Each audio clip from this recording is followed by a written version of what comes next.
Chapter 268. You're so ugly. Prince Lexi turned around and spoke mercilessly to Mr. Lexi the moment he saw him. Mr. Lexi opened his rotting mouth and laughed silently. He did not seem angry and replied, I'm a fallen person.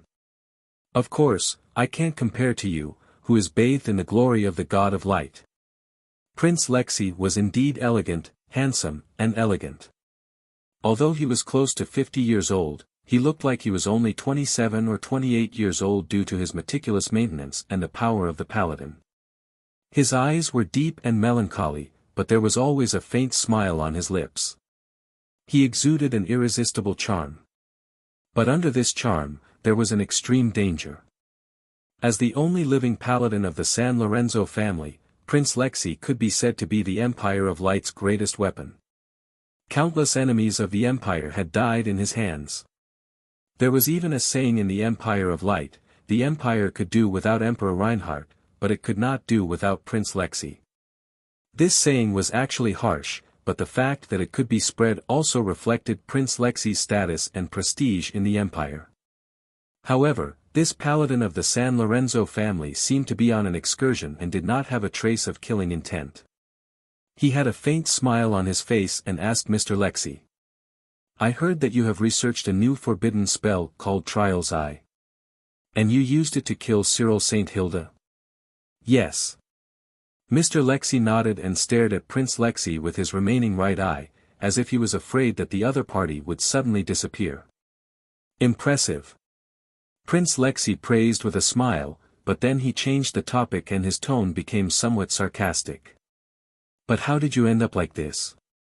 Didn't you say that this new forbidden spell only requires the sacrifice of a city and the caster will not have to pay the price? Mr. Lexi's ugly face showed a hint of bitterness and he sighed. After all, it was an experimental forbidden spell. It was also my first time casting it, so there were some miscalculations. Sorry for making a fool of myself. Oh. Where did you make a mistake? Prince Lexi asked with interest. The two of them were like-minded friends who were exchanging their knowledge of spells. It should be because the number of people sacrificed was not enough, so I suffered some backlash from the forbidden spell. Really? Fallen Eagle City has over 300,000 residents, isn't that enough? Prince Lacey was shocked and asked, then how much is enough? I'm afraid we'll have to sacrifice 500,000 people. Mr. Chang said calmly, as if 500,000 people were no different from 50 lambs in his eyes. Prince Rhy smiled, as if he felt sorry for Mr. Fong. 500,000 people. Such a large city can be counted on one's fingers within the Radiance Empire. Yes. Mr. Chong also seemed to find it a pity, sacrificing these large cities is easier said than done. Furthermore, once the news of Fallen Eagle City spreads, I'm afraid that the defenses of these large cities will be strengthened. Us mages will have even less of a chance. I remember that there are more than 500,000 residents in Yevil, right? Prince Rhy seemed to be trying to help Mr. Chu think of a solution. That's right. Mr. Kue nodded in agreement when he saw that the other party was encouraging him to sacrifice his mage city.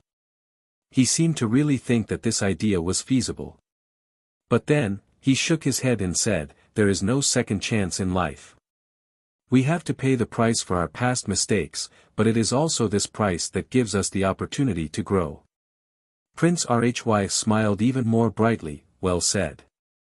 Mr. Chang, if I had known you earlier, perhaps we could have become friends. It is my great honor to be your highness friend. Mr. Chang bowed solemnly. Actually, it is not too late to start being friends now. No, it is already too late.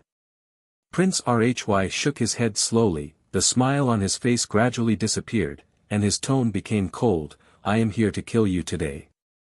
Hearing that a paladin wanted to kill him, Mr. Chang's face was expressionless.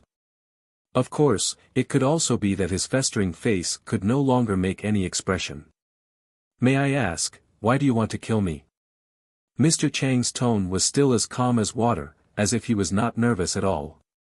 Why ask when you already know the answer?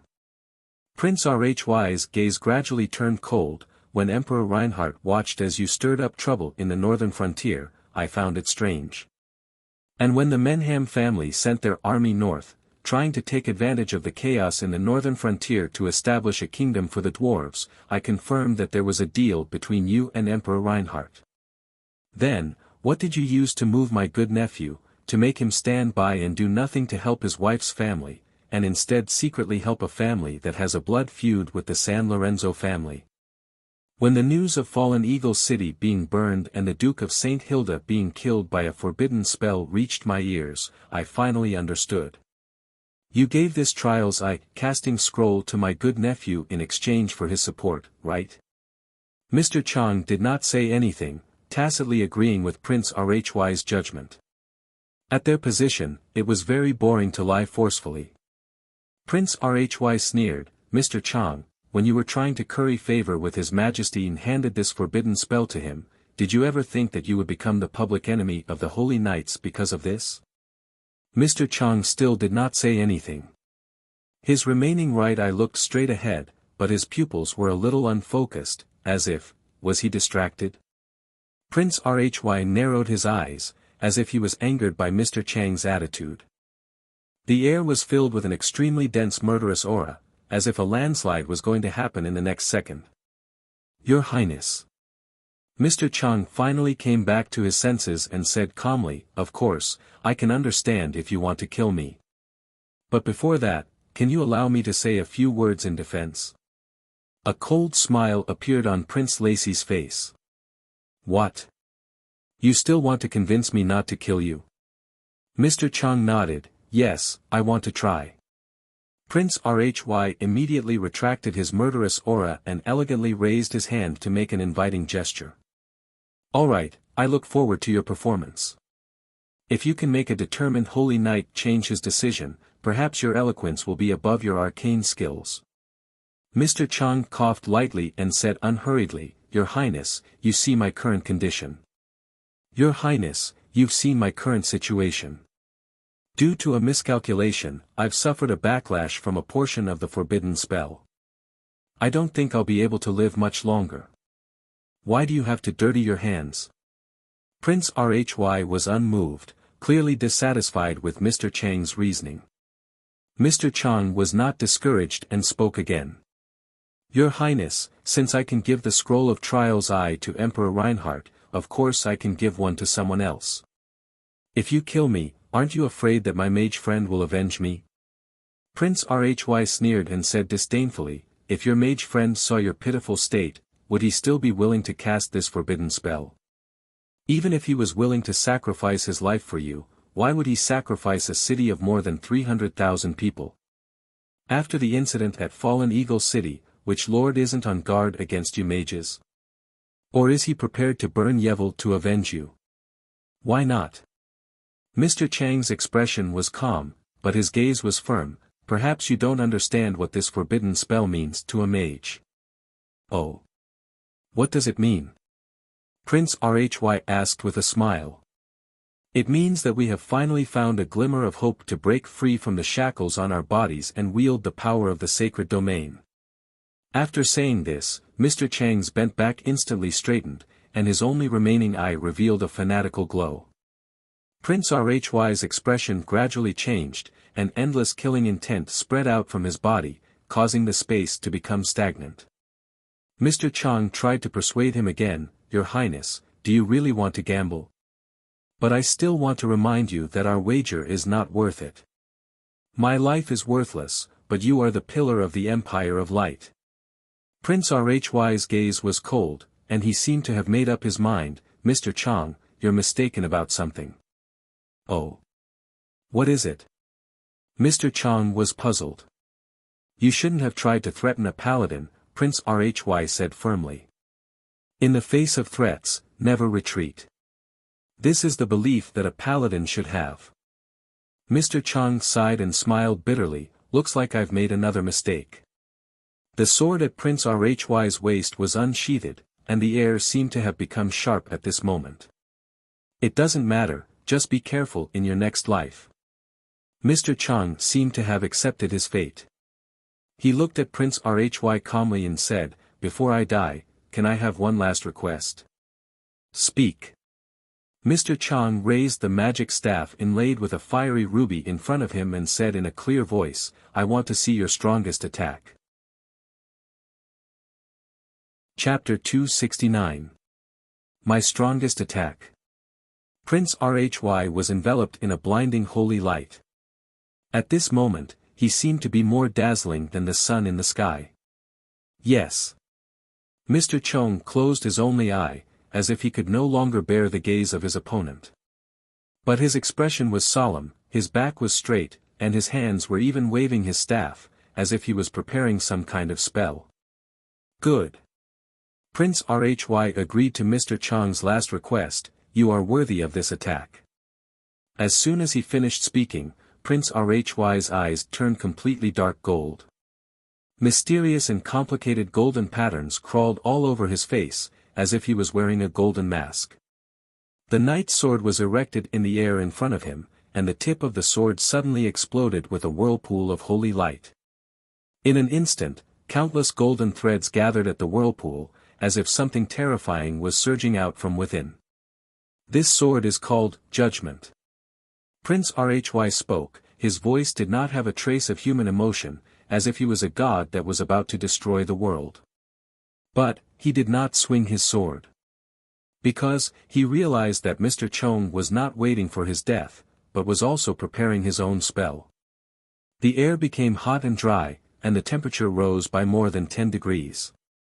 Mr. Chang's hands turned red, and even made a buzzing sound, as if he was holding on to something extremely hot.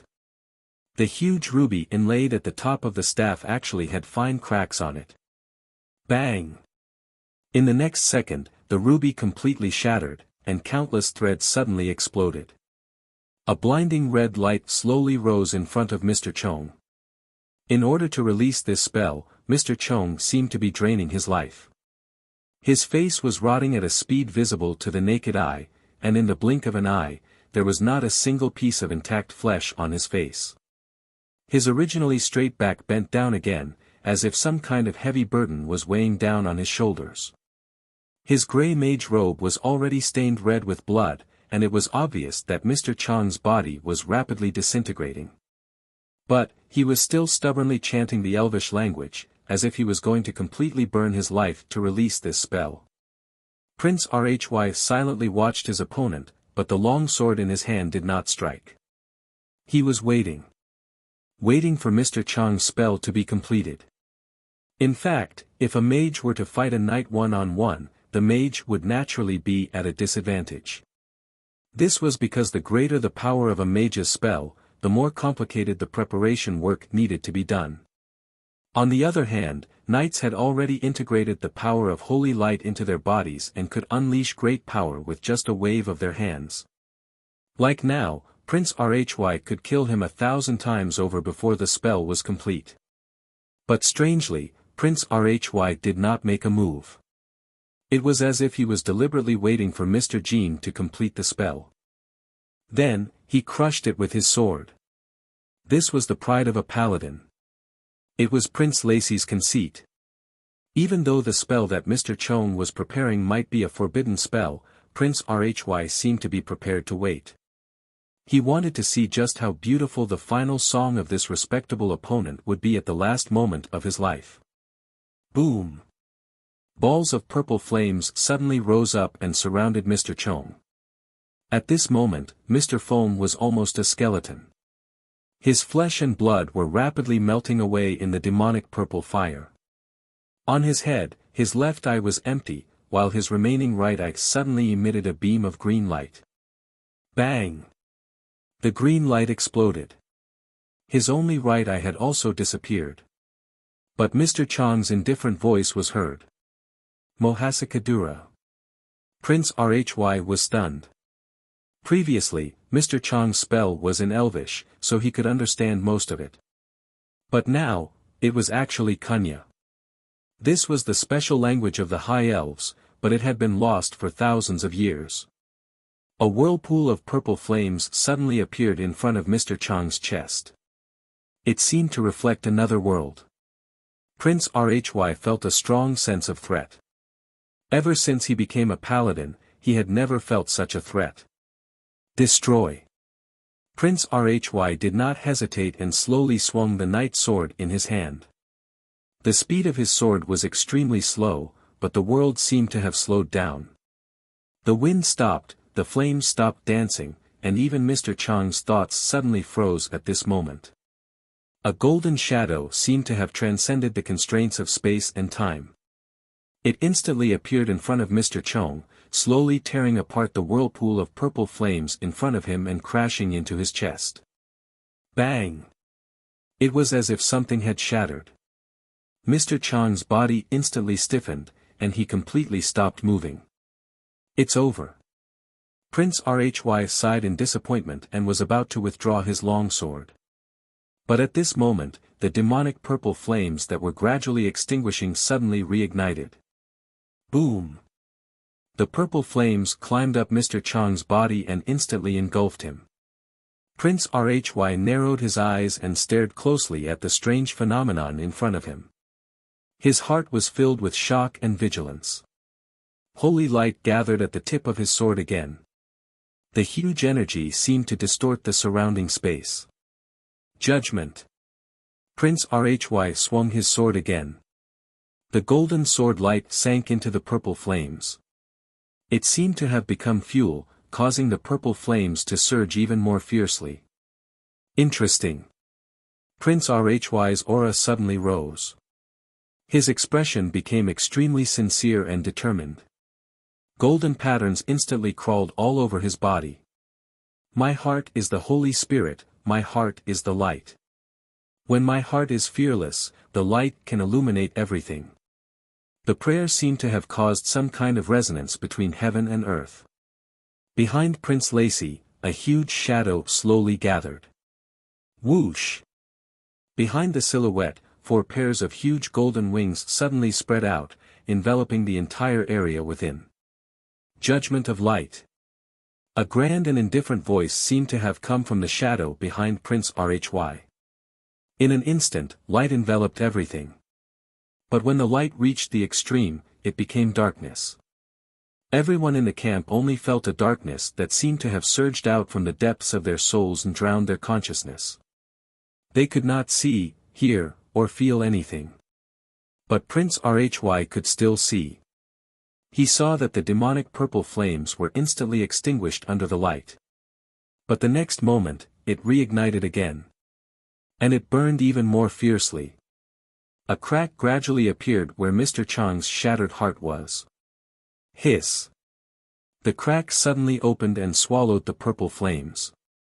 At this moment, Prince Rhy saw that there seemed to be another world hidden behind the crack. It was a boundless green ocean. The surface of the ocean burned with purple flames that seemed to never be extinguished. In the sky above the purple flames, a huge green eye hung high up in the sky. Prince Rhy looked at the huge green eye and felt that it was extremely familiar. A grand and distant voice came from that strange world. When the final judgment arrives, the punished will fall into hell, and the blessed will be reborn. Boom! The crack suddenly closed up. That strange world completely disappeared, as if it had never appeared. Mr. Chang's body suddenly lost its support and collapsed like a building whose foundation was destroyed. Prince Rhy's face was solemn. The knight's sword in his hand was still unsheathed. But he could not feel Mr. Chang's aura. Dead? Prince Rhy slowly approached and found that Mr. Chang did not have any signs of life. His flesh and blood had completely disappeared, leaving behind only a withered skeleton. But strangely, Mr. Chang's bones had all turned into stone. Crack! Prince Rhy stepped on Mr. Chang's head and crushed it. It was really stone. Prince Lacy stood there in shock and bewilderment for a long time. He did not know what kind of spell Mr. Chang had released, and why it was so strange, but it did not have any offensive power. It was as if Mr. Chang did not burn his life force to counterattack. And Prince Rhy felt that he had been used by the other party. The 3 slashes he made seemed to have become part of the other party's spell. No. Impossible. Immediately, Prince Rhy shook his head. He felt that this idea was too ridiculous. But, that world of purple flames made this holy night feel uneasy. That huge green eyeball, after pondering for a long time, Prince Rhy finally sheathed his sword. A light breeze blew past, and the camp returned to normal. Prince Rhy's figure was nowhere to be seen. Only the shattered stones and the grey mage robe were left. Is he gone? In the temporary command post, Marquis Dawson asked with lingering fear. He should be gone. Marquis Menam said softly, as if he was afraid of alarming that terrifying existence. Then. Mr. Chong was killed. Should be. In the command post, there was silence again. A group of dwarf nobles lowered their heads, as if thinking about the future of their race. After a long time, Marquis Menam finally stood up and walked out with a heavy expression. Marquis Dawson and the others looked at each other and quickly followed. Chapter 270. Looking at the rubble on the ground, Marquis Menam's face twitched slightly. He suddenly understood that the phrase, obliterated, wasn't an exaggeration. Cough, cough. Collect Mr. Kai's corpse and bury it. Yes. Then Marquis Menham turned to look at Marquis Dawson and asked seriously, what do we do next? What do you think? Marquis Dawson shrugged his shoulders and said helplessly, Mr. Kai is dead, so there's no need to attack Winter Castle. Indeed, the dwarves attacked Winter Castle with the hope of pushing Mr. Kai to the position of Dukes of the North so that the dwarves could establish their kingdom on the northern frontier. But now, Mr. Kai was obliterated, so there was no need to attack. Even if they conquered Winter Castle, would the dwarves dare to occupy the position of Lord of the Northern Frontier? Marquis Menham sighed and looked worried as he asked, what about the establishment of the kingdom? The establishment of the kingdom can be discussed with the House of St. Hilda, Marquis Dawson said in a deep voice, but his tone was lacking in confidence. Will St. Hilda agree? Marquis Menham stroked his beard and looked anxious. We have to try. Marquis Dawson wasn't confident either. Yes, weren't you discussing with the dungeon lords of the northern frontier about the relocation of their territories? How many families agreed? Besides the Angeli family, almost all of them agreed. The situation at the northern frontier was deteriorating, and these families were eager to escape. That's much easier. Marquis Dawson became excited again. You can continue with the relocation of territories. As for the Angeli family, if they don't agree, don't force them. You can find other nearby families. In short, the Menham family will move to the northern frontier. Then, we'll join forces and use peace talks to force the House of St. Hilda to agree to the establishment of the kingdom. If that doesn't work, we can ask Emperor Reinhardt for help. Didn't Emperor Reinhardt promise you? Marquis Menham pondered for a long time before he finally made up his mind. Alright, let's test the House of St. Hilda's attitude. With that, he beckoned to a young dwarf beside him. Enka, go to Winter City and see what's going on there. Yes, father. Huayu City. Wind and clouds suddenly surged in the sky above the Phoenix Butterfly Castle. Then, a huge green eye suddenly appeared in the clouds. He suddenly opened his eyes. Time seemed to have stopped for a second before everything returned to normal. Everyone from the Phoenix Butterfly Castle raised their heads in a daze, yet they couldn't see anything unusual. It was as if the pressure that caused one's heart to palpitate was just an illusion. Father. That was. Count Morrison ran into the room sweating profusely, his words full of unconcealable panic. Knight Franco was sitting in a wheelchair, quietly looking at the sea of tulips outside the window, lost in thought. Seeing that Franco did not respond, Count Morrison whispered again, Father. After a long time, Franco opened his mouth and said, Don't ask too much about things that you can't understand or grasp. Count Morrison could only nod and suppress the doubts in his heart. Franco stopped talking and looked deeply in the direction of the bell tower in the distance. At the top of the bell tower, the ancient bell that had experienced 100 years of wind and rain, had unknowingly stopped turning. In the cave below the bell tower, a figure wearing a red mage robe was standing beside the blood pool. His body was rather large, but he had a severe hunchback. His limbs were also abnormally thick. His face was rough, his cheekbones protruding, his mouth was crooked, and his eyes were one big and one small. He looked very ugly.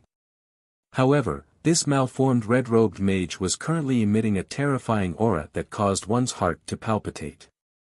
Low murmurs that sounded like sleep talk constantly came from the red-robed mage's mouth. The voice seemed to get louder and louder, causing the entire underground cave to shake. Ripples spread out from the center of the blood pool, stirring along with the red-robed mage's hand gestures.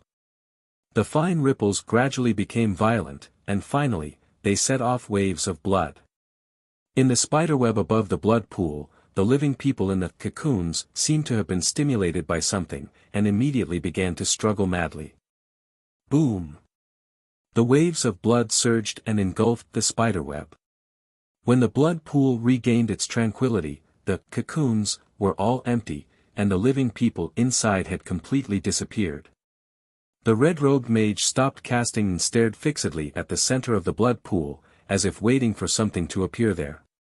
After an unknown amount of time, a figure slowly emerged from the blood pool. When the viscous blood slowly slid down, the face of the figure could finally be seen clearly. It was the Duke of St. Hilda. The Duke of St. Hilda, who had been petrified, actually recovered from his petrified state at this moment. Then, he opened his eyes. For a moment it was as if lightning flashed in the cave, and it was as if a red sun had fallen into it. The red-robed mage seemed to be unable to bear the light and had no choice but to close his eyes. Ha ha ha. We did it, we did it. Ha ha ha. The red-robed mage laughed loudly. He was extremely excited, and even a little deranged. He let out an incomprehensible roar from his mouth, and waved his arms and legs wildly, venting the joy in his heart. After a moment, the light dissipated. The red-robed mage also gradually recovered from his madness. He opened his eyes again, and revealed an ugly smile to the Duke of St. Hilda, who had come back from the dead. Mr. Chi, we did it. The Duke of St. Hilda also revealed a smile, and said, Horace, we did it. His smile was a little strange, as if he was still unable to perfectly control the muscles on his face, and his speech was not very clear. However, this scene made one's hair stand on end. Mr. Chi, who should have been killed by Prince Lehigh, had instead used the corpse of the Duke of St. Hilda to come back from the dead. How does the Holy Knight's body feel? The red-robed mage, Horace, asked anxiously. He looked at the body of the Duke of St. Hilda, his eyes full of envy. The Duke of St. Hilda, no, it should be Mr. Chi, stretched this body. He faced the sky, took a deep breath, and closed his eyes in enjoyment. He said with a satisfied expression, as expected of the strongest individual of the human race, the Holy Knight. I can feel that this body is filled with explosive power. Moreover, this is the feeling of breaking free from the shackles. Then, Mr. Chi raised his right hand, and a red light flashed in his eyes. He did not seem to be chanting any spells, but a ball of purple fire rose from his hand. The purple fire danced continuously, and a boundless pressure filled the underground cavern. Even the blood pool became turbulent once again. Hey! Be careful, don't collapse this place. Horace shouted loudly. Then, he pointed at Mr. Chi's body, and reminded him, don't collapse this Holy Knight's body, which was obtained with great difficulty. Mr. Chi retracted his spell and looked down. He saw that there were small cracks on his new body, and golden blood was seeping out from them. It was a horrifying sight. But the most horrifying thing was the terrifying scar on the Duke of St. Hilda's chest that almost split him in two. Mr. Chi knew that this was the wound that the Holy Knight of the Troll Empire, Prince Otto, had left on the Duke of St. Hilda. After this torment, this wound had become even more serious, as if it would completely collapse in the next moment. Mr. Chi smiled faintly, and did not panic. It seems that the first thing we need to do is to repair this body. Horace stroked his chin and frowned. This is really troublesome.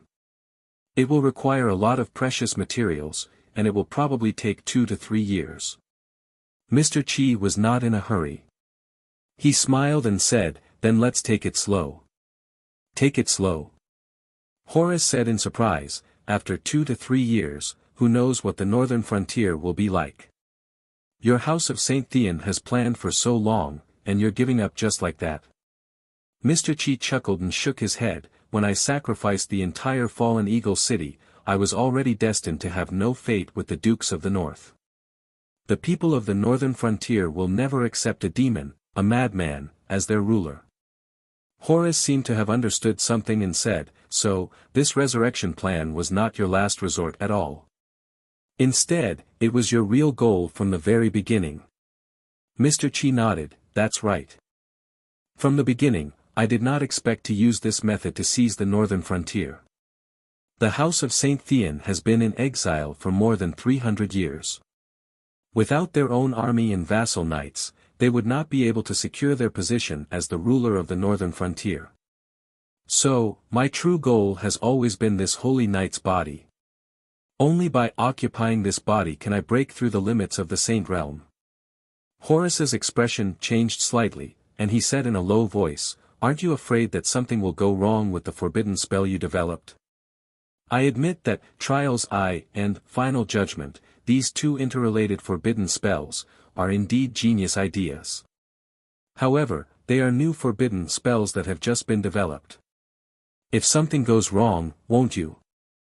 Mr. Chi looked indifferent, and said faintly, "If I don't even dare to take this risk, how can I resist the false god?" Horace was silent. Seeing this, Mr. Chi spoke again, "Are you afraid?" Horace raised his eyebrows and laughed loudly. "What am I afraid of? You even dared to try such a dangerous forbidden spell. Of course I won't back down." "Good." Mr. Chi nodded with satisfaction, his eyes deep. "The shackles that have been binding us mages for thousands of years, it's time to completely smash them." Horace's ugly face was flushed with excitement, and he was about to howl for this exciting and grand goal when Mr. Chi suddenly took out a ball-shaped object and threw it over, saying, "Go to Imperial Dragon City and give this to Emperor Reinhardt." "What is this?" Horace looked at the eyeball in his hand and asked with a puzzled expression. "This is a gift I give to my allies," Mr. Chi said with a smile full of meaning. "It is also the first step of our rebellion plan." Chapter 271. The majestic Lion's Roar Castle looked even more desolate under the afterglow of the setting sun. Colin and Vera were standing side by side on the balcony of the main castle as they enjoyed the beautiful scenery of the sunset. Vera was wearing a palace-style strapless dress today, revealing her round shoulders and slender neck. Her long blonde hair was tied up casually, and her fair and smooth skin made people want to kiss her. The afterglow of the setting sun outlined her perfect side profile, and Colin was a little entranced. "What are you looking at?" Vera turned her head and smiled at her husband. "I am looking at the future Dukes of the North." Colin teased with a smile. Vera rolled her eyes cutely and said with a slightly worried tone, "There is still a rebellion in the northern frontier. Moreover, I don't know if the Emperor and the Senate will agree to let me inherit the title of Duke." Colin was about to comfort his wife when he heard footsteps behind him. Immediately, the new butler of the House of St. Hilda, Batai, came to the balcony and bowed to report. "Miss, Viscount Angley, the messenger of the dwarf has arrived." Vera slowly turned around and nodded, "Good. Ask him to come in." Colin also turned around and saw a familiar dwarf walking in. "Dear Miss Vera, Viscount Angley, Anka, the son of Marquis Menham. I would like to extend my most sincere greetings to you." When Colin heard the dwarf's name and self-introduction, he suddenly remembered that he had met Count Anka in Ice Stone City. When he had just returned from the Troll Empire, he had met the dwarf count at the triumphant return banquet. The dwarf count had also proposed to exchange part of the Menham family's territory in the Flaming Flame territory for the Angeli family's territory. "Count Anka, please have a seat." Vera returned the greeting and then invited the dwarf to sit at a small round table on the balcony. The maid brought coffee and desserts at the right time. Colin also sat down at the table, sipped his coffee, and asked with a smile, "Count Anka, did you come this time for the matter of the territory exchange?" Count Anka paused for a moment, then shook his head awkwardly. "That's not it. Furthermore, the transfer of territory requires mutual consent. If you are not willing, the Menham family will not force you." Colin raised his eyebrows, a little surprised by Count Anka's weak attitude. Back in Ice Stone City, this dwarven count was quite arrogant. One moment, he said that he wouldn't let the Angeli family suffer any losses. The next moment, he said that the Menham family's army was about to arrive at the northern frontier. He almost forced Colin's hand to sign. There had to be a reason for Count Anka's change in attitude. Could it be that the dwarves felt that they couldn't conquer Chilly Winter Castle and were prepared to negotiate? "Why did you come to Chilly Winter Castle?" Count Anka glanced at Vera and saw that she was silently sipping her coffee and eating her desserts. She didn't seem interested in this conversation. This attitude made Count Anka understand that Viscount Angli was the true owner of Chilly Winter Castle.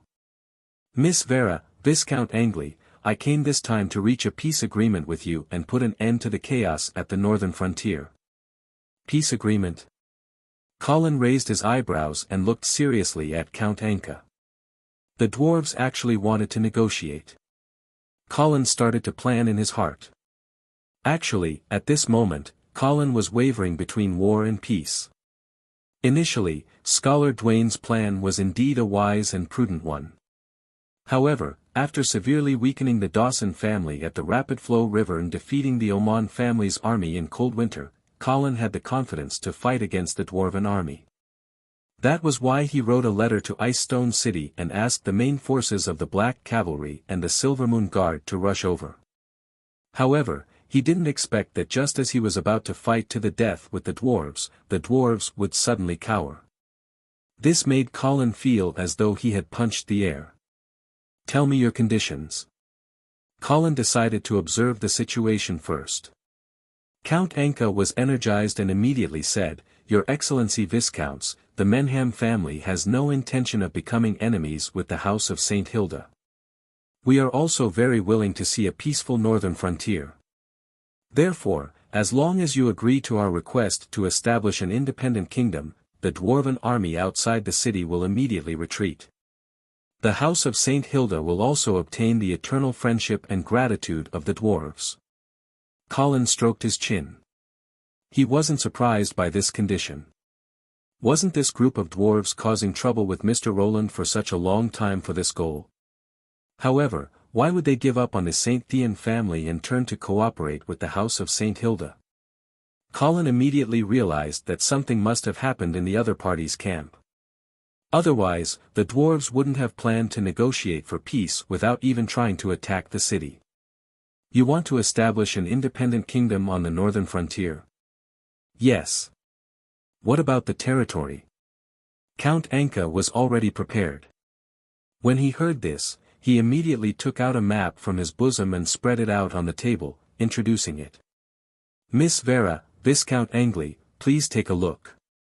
This is the territory of the Dwarven Kingdom in our plan.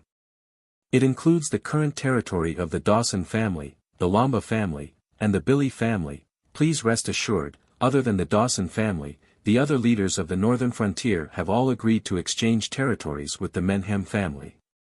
"Wait." Colin immediately interrupted Count Anka and asked, "Agreed? Who agreed to exchange territories with the Menham family?"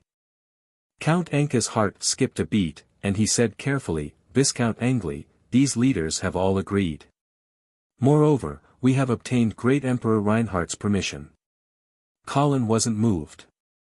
He said coldly, "What about the House of St. Hilda?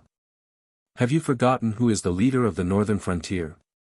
Count Anka smiled apologetically and said, "That's why I came to chilly winter. I want to obtain the approval of the House of St. Hilda."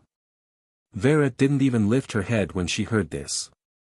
She didn't seem interested in Count Anka's suggestion. Colin placed his coffee cup on the table heavily and said in an unfriendly tone, "Count Anka, the Menham family has just arrived at the northern frontier, and you're preparing to take away such a large territory to establish an independent kingdom. I'm afraid you don't care about the House of St. Hilda." The corners of Count Anka's mouth twitched, as if he was suppressing the anger in his heart. However, he still forced a smile and defended himself. "How can that be? The Menham family has always respected the House of St. Hilda. This time, we have obtained Great Emperor Reinhardt's permission to establish our kingdom. After establishing our kingdom, the Dwarf Kingdom will be the eternal partner of the House of St. Hilda." "Partner?" Colin smiled coldly. "But the House of St. Hilda doesn't need partners like you. If you were a vassal, I would consider it. How about this? If the Menham family swears allegiance to the House of St. Hilda, the northern frontier will allow you to settle down there." Count Anka's face turned gloomy. He seemed to have lost his patience with Colin. Therefore, he turned to Vera and asked directly. "Miss Vera, is this also your intention?" Vera lifted her head and looked at Count Anka calmly. She nodded seriously and said, "This is my intention. This is also the will of the House of St. Hilda." Count Anka was finally enraged. He stood up immediately and said loudly, "I came here with good intentions, but I did not expect to receive such strong hostility. Miss Vera, Viscount Angley, I understand what you mean. I will definitely inform my father and let him make the decision. Thank you for your hospitality. Goodbye." After he finished speaking, Count Anka bowed perfunctorily and left with large strides. Colin frowned as he looked at Count Anka's back. He said to Vera who was beside him, "I think that something must have happened to the dwarves. Otherwise, they would not have come to negotiate with us so early. Their attitude was also very low. I deliberately provoked them a few times before they finally left." Vera laughed and patted Colin's arm. She smiled and said, "I also thought that it was strange. Are they really the dwarves who are famous for their bad temper? They actually tolerated you for so long. It seems that the other party is really anxious to negotiate with us." Colin stretched his body and said leisurely, "Whatever the enemy wants to do, we cannot let them succeed so easily. So, there is no need to rush. If they are really sincere about negotiating with us, they will come again." Vera thought for a moment before she said, "I think that the change in the dwarf side may be related to the arcane fluctuation that I detected this morning." "Oh." Colin's heart skipped a beat. "Then, have you figured out what happened this morning outside the city?" "It was too far away, so I do not know what it was." Vera shook her head. Then, she suggested, "Maybe we can ask our teacher." "Mage Kudos?" Colin thought for a moment before he nodded. "Okay, I will go and see if he knows anything." Chapter 272. When Colin found Wizard Cusius, he was playing with a canary. He was relaxed and carefree, just like a retired old man. This sixth-rank wizard had been following Colin and the others ever since they coincidentally met, but he had also been acting like a bystander. Although the other party had confessed his relationship with Mr. Cusius and even handed over a Trials Eye casting scroll, Colin was still wary of Cusius. Now that the situation in the northern frontier was gradually improving, Colin was ready to have a showdown with this person. He couldn't just leave this unknown friend or foe by his side and not deal with him, right? "Good evening, Mr. Cusius. You are in a good mood." "Good evening, Viscount Angley." Cusius turned around and invited Colin to take a seat. After some small talk, Cusius went straight to the point, "Sir Viscounts, are you here because of the arcane energy waves outside the city this morning?" Colin nodded and asked, "That's right. Do you know what's going on?" Cusius shook his head. My apologies, Sir Viscounts. I am actually very curious about what happened outside the city, but I was so far away. I only know that someone released an extremely powerful spell, but I can't guess anything else. Colin was slightly disappointed, but he immediately asked, extremely powerful? How powerful? Could it be a forbidden spell? It is possible. However, Sir Viscounts, the release of a forbidden spell is not that simple. A trace of struggle appeared on Cusius' face, but it was quickly replaced by determination. You must be very curious as to why I abandoned Mr. Cusius and turned to the house of St. Hilda. Colin was slightly stunned, obviously not expecting the other party to take the initiative to expose this layer of window paper. Although Colin had suspected that Cusius was involved in Mr. Cusius' plan to sacrifice Fallen Eagle City, he did not point it out because of his identity as Vera's teacher. He did not expect Cusius to take the initiative to admit it now. I'm a little curious, Colin said casually. Wizard Cusius looked seriously into Colin's eyes and said honestly, Sir Viscounts, before I came to you, I met Mr. Foam once.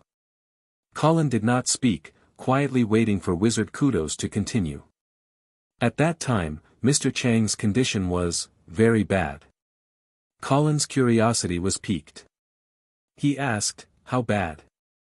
He lost his left eye, but that was part of the plan, because that was the price he had to pay to release the Trial's eye. But when I saw him, the entire left side of his face had been completely corroded. Moreover, even though he tried to hide it, I could still sense the aura of death around him. So, I immediately realized that Mr. Kue was still suffering from the backlash of the forbidden spell. The sacrifice of Fallen Eagle City was not enough to completely eliminate the backlash of the forbidden spell. He messed it up. Colin's eyes flashed, as if he had understood something, so, that's why you handed over the Trial's Eye casting scroll so readily. You realized that compared to other forbidden spells, this forbidden spell did not have a qualitative improvement, and it still required the caster to pay a terrible price.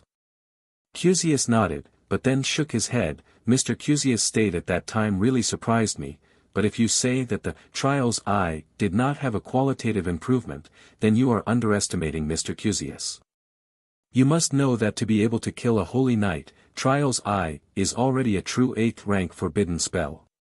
If a forbidden spell of this level were to be cast using normal methods, I'm afraid that 7 or 8 6th rank mages would have to work together to cast it, sacrificing their own lives.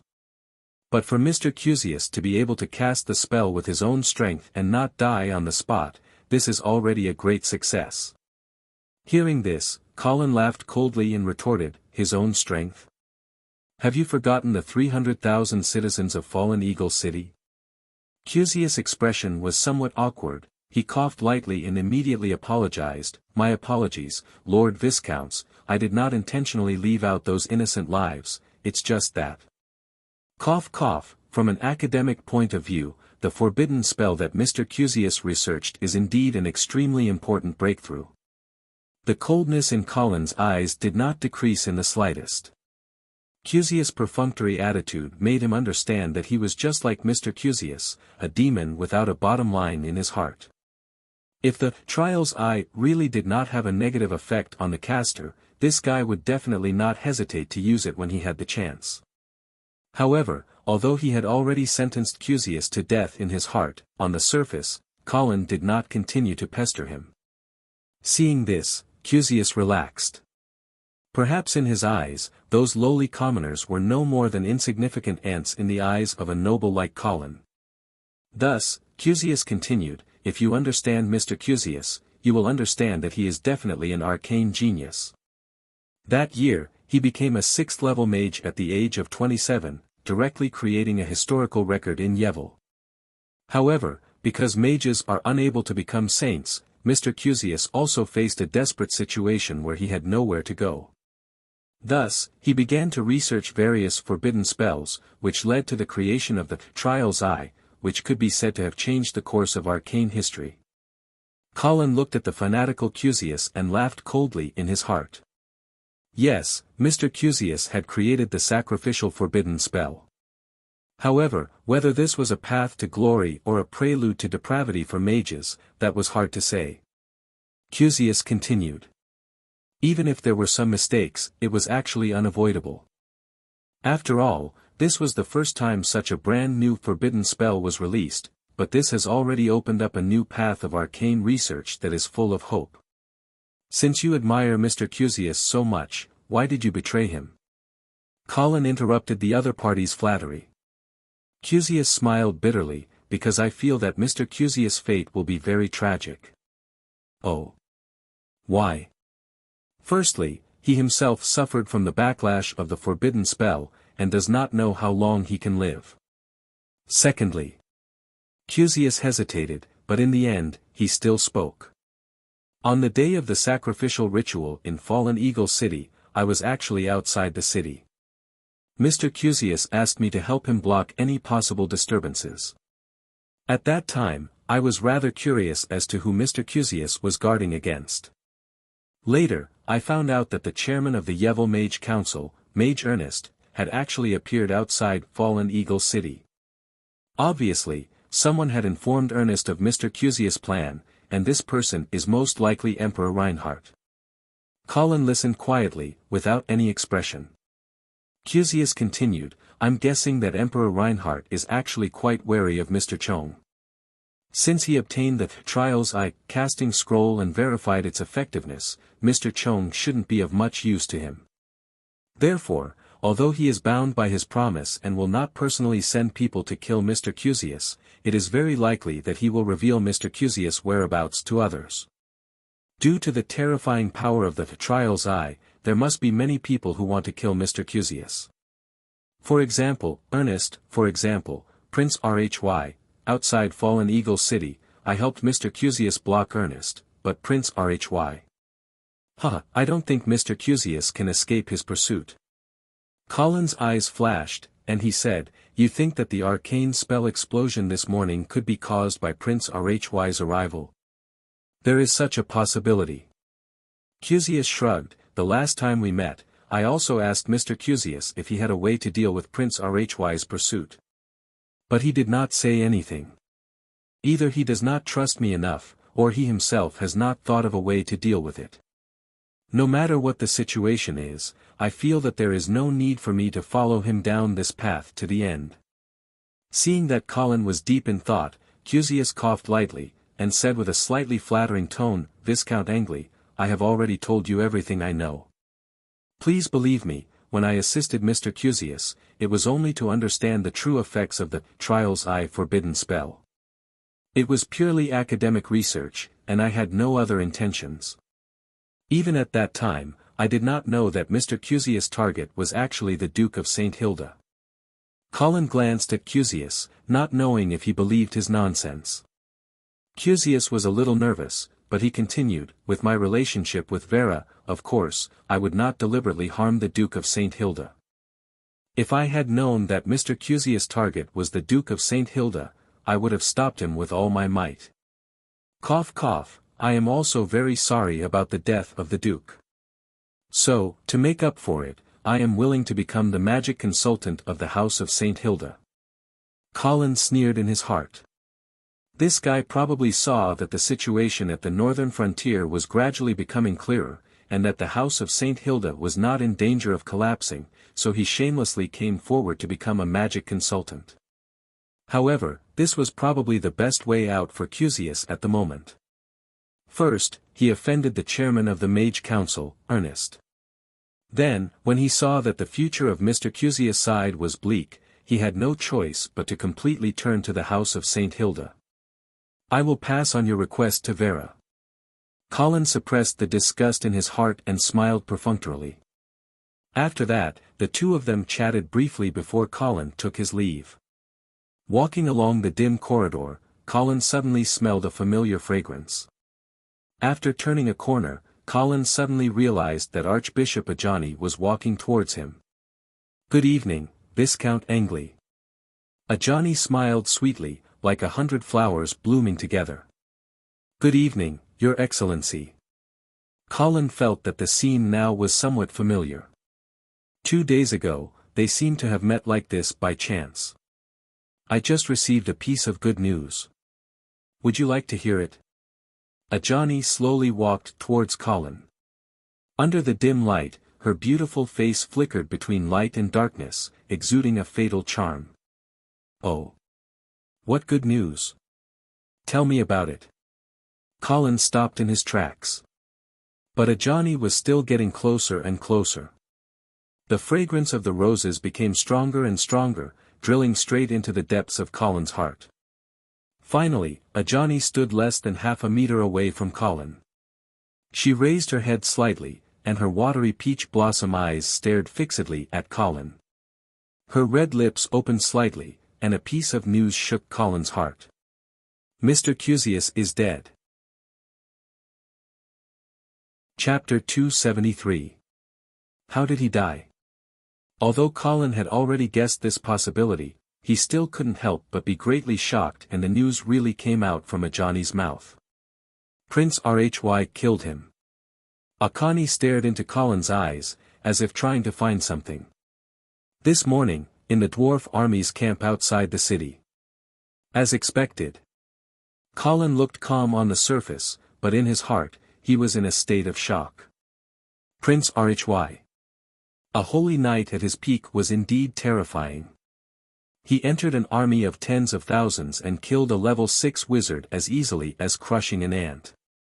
No wonder Emperor Reinhardt was so wary of this prince, to the extent that he was willing to betray his wife's family to obtain a bargaining chip that could keep him in check. However, Prince Rhy's response was domineering. He found Mr. Rhy and killed him without hesitation. This was probably a warning to Emperor Reinhardt. However, to the House of St. Hilda, Prince Rhy was a great help. With Mr. Rhy dead, the northern frontier could no longer be overturned. Apart from Mr. Rhy, the House of St. Thean did not have any other outstanding figures. With the fall of this pillar, even if there were still some powerful figures, they would probably be so scared that they would go into hiding, not daring to show their faces again. Without the House of St. Thean, the rebellion at the northern frontier would lose its source. Even though the Dawson and Menham families were still entrenched outside Winter Castle, they could no longer shake the foundations of the House of St. Hilda. The dukes of the Empire's 4 territories were all from Holy Knight families. There had never been an exception. If the dwarves wanted to be an exception, their fate would be extremely miserable. They were now thinking of how to persuade the House of St. Hilda to allow the dwarves to establish their own country. It was no wonder that the dwarven messenger, Count Anka, was so humble.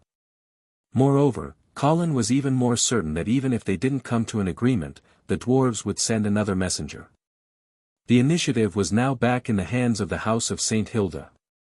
Viscount Angley, what are you thinking about? Colin came back to his senses and saw that Ajani was looking at him with bright eyes, her deep blue eyes full of probing. I'm thinking about how to deal with the remaining rebels. Have you made up your mind? Colin smiled and asked, Your Excellency, how do you think we should deal with those dwarven rebels? Akani's expression was indifferent, a dreamy color floating in her beautiful big eyes. She piously said, The God of Light appreciates forgiveness, but he also values punishment. Forgiveness earns praise, punishment earns awe. Colin smiled, understanding Akani's meaning. In fact, this archbishop had been encouraging the House of St. Hilda to fight to the death with the dwarven army from the very beginning. When Earl Omond controlled Winter Castle, she had the same attitude. Do you have some grudges with the dwarves? Colin asked with a smile. Ajani shook her head and said, I have no prejudice against dwarves. However, I do not wish to see the establishment of the dwarven kingdom. Oh. Why? Akani did not answer directly this time, but asked, Your Excellency Viscounts, are you willing to see the dwarves establish an independent kingdom on the northern frontier? Of course I am not willing, because this is the northern frontier.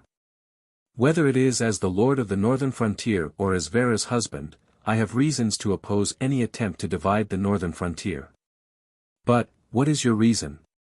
In the face of Colin's doubts, Akani's eyes flashed and she said softly, as the Archbishop of the Northern Frontier Diocese, I certainly do not wish to see the Northern Frontier divided. I see. Colin nodded slowly, understanding Akani's motive. Then we are allies. Of course. Akani nodded, once again blooming with a perfect smile. Colin's mouth was dry, but he quickly calmed himself down and maintained his vigilance. He asked again, "What's the matter?" He asked again, then, as an ally, should I also do my part to prevent the dwarves from establishing an independent kingdom? The smile on Akani's face became even more brilliant, coupled with the strong holy aura around her body, she appeared even more charming. Your Excellency Viscounts, how do you want me to do my part?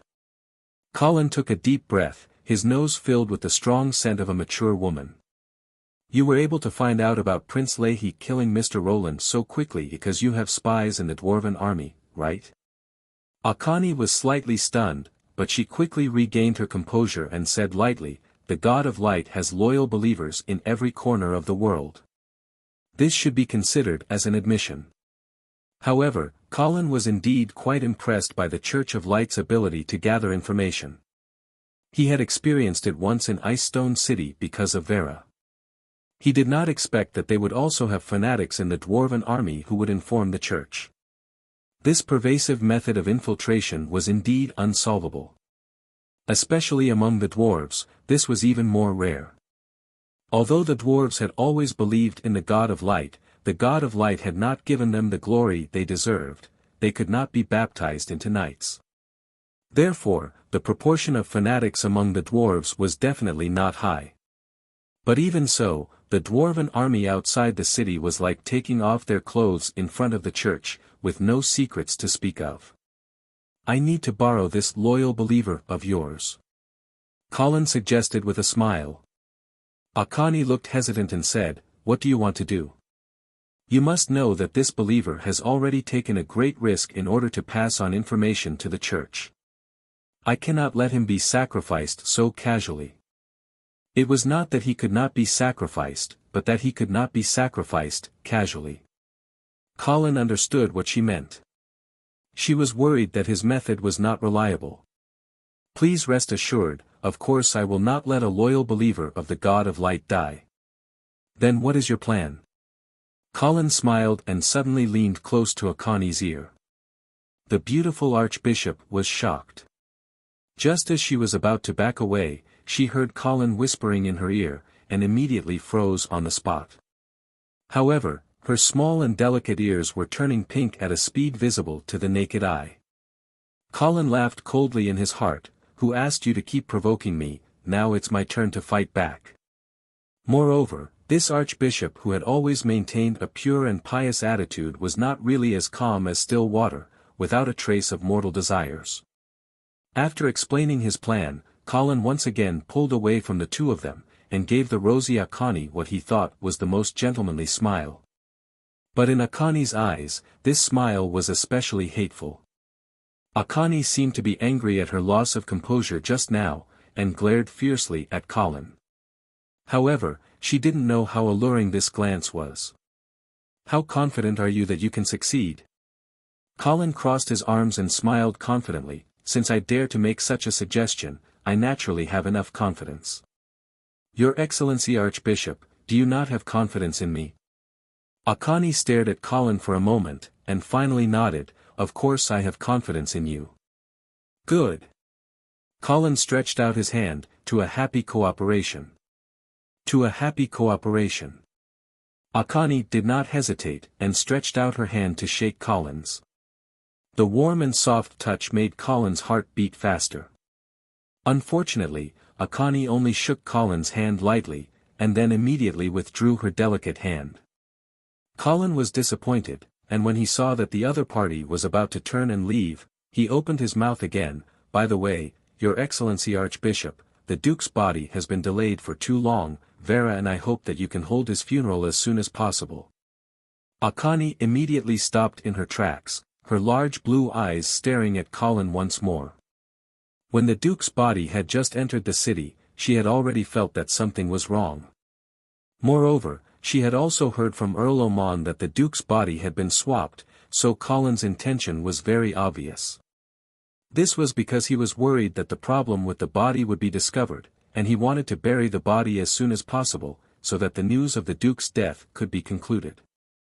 Colin did not seem to be guilty, and looked at Akani openly, as if he did not have any selfish motives, and only hoped that the Duke of St. Hilda could be buried as soon as possible.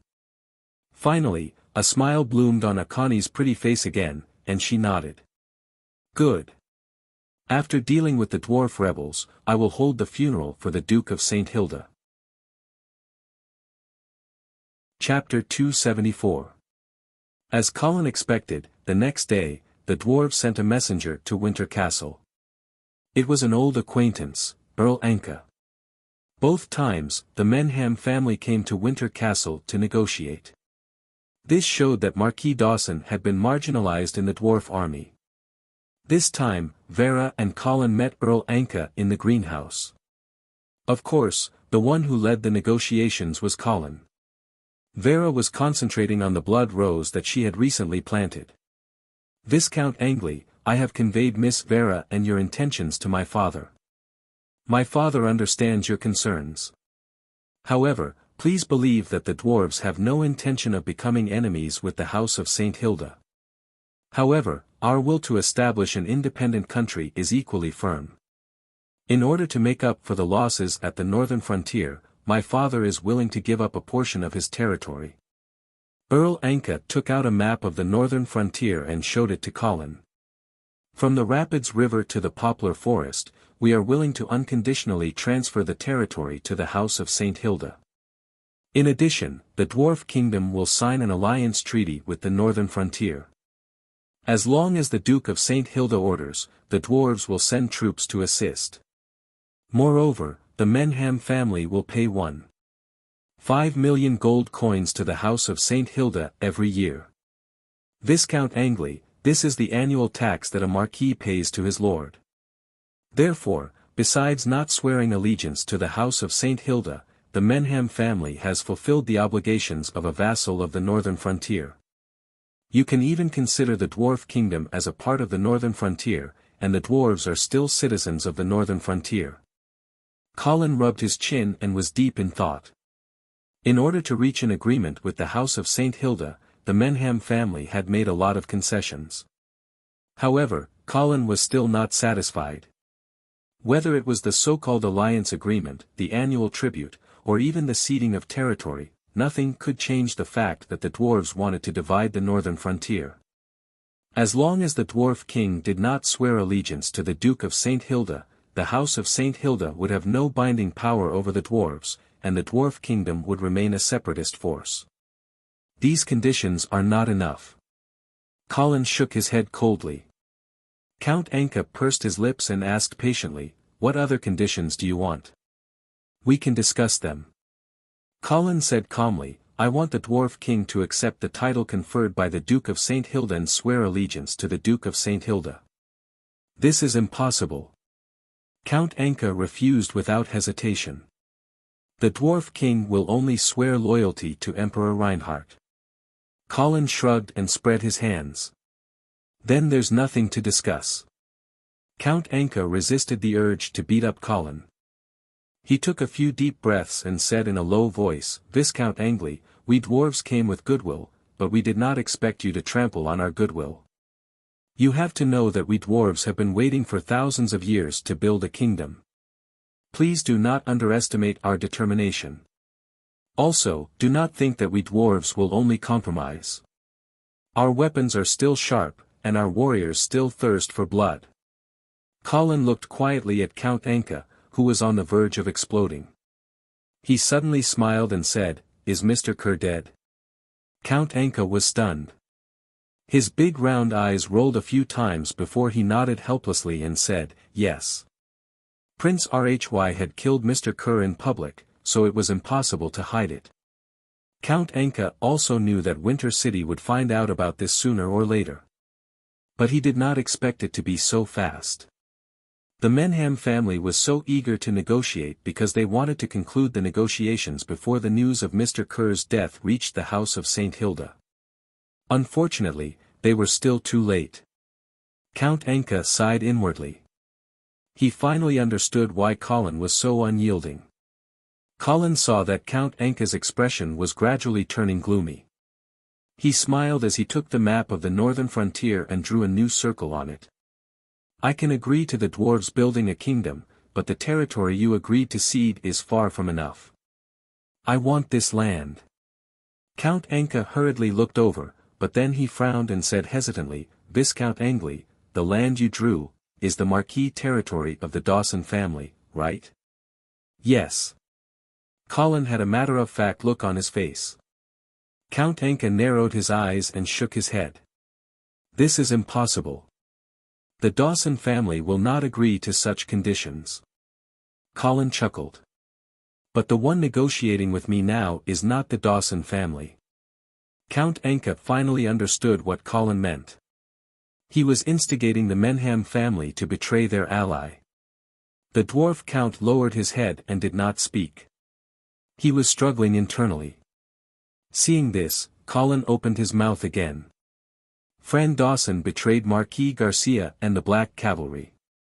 The House of St. Hilda will not forgive such hatred. So, if you want to reach an agreement with us, you have to hand over Marquis Dawson. Furthermore, I believe that the dwarf race must be deeply ashamed of such a traitor. Could it be that the Menham family is prepared to build a kingdom of dwarves with such a person? Oh, right, I also heard that Marquis Dawson claimed to be the successor of the former dwarf king Selinsky. Could it be that you are prepared to push him to the position of dwarf king? What right does he have to be the dwarf king? Count Anka said with disdain. Colin smiled proudly. Then what are you hesitating for? Count Anka was silent for a while before he spoke again. If we hand over Marquis Dawson and give up the Marquisate, the House of St. Hilda will agree to the Menham family building a kingdom of dwarves. That's right. Colin nodded seriously. Count Anka seemed to be a little worried, and he turned to look at Vera. Vera also turned around and said in a low voice, Yes, Count Anka, these are our conditions. Marquis Dawson must pay the price for his betrayal. Count Anka calmed down a little, but he did not dare to agree to such conditions. However, his reaction did not seem to be too resistant. After all, they had betrayed the Dawson family, and the Menham family's interests were not harmed. Instead, they had one less competitor. Seeing this, Colin had an idea. He opened a piece of parchment, wrote down the contents of the agreement, and handed it to Count Anka. You can take this agreement back and show it to Marquis Menham. If he agrees, you can sign it. Count Anka put away the parchment, nodded, and left in a hurry. In the greenhouse, Vera put down the potted plants in her hands and asked worriedly, Do you think that Marquis Menham will agree to such conditions?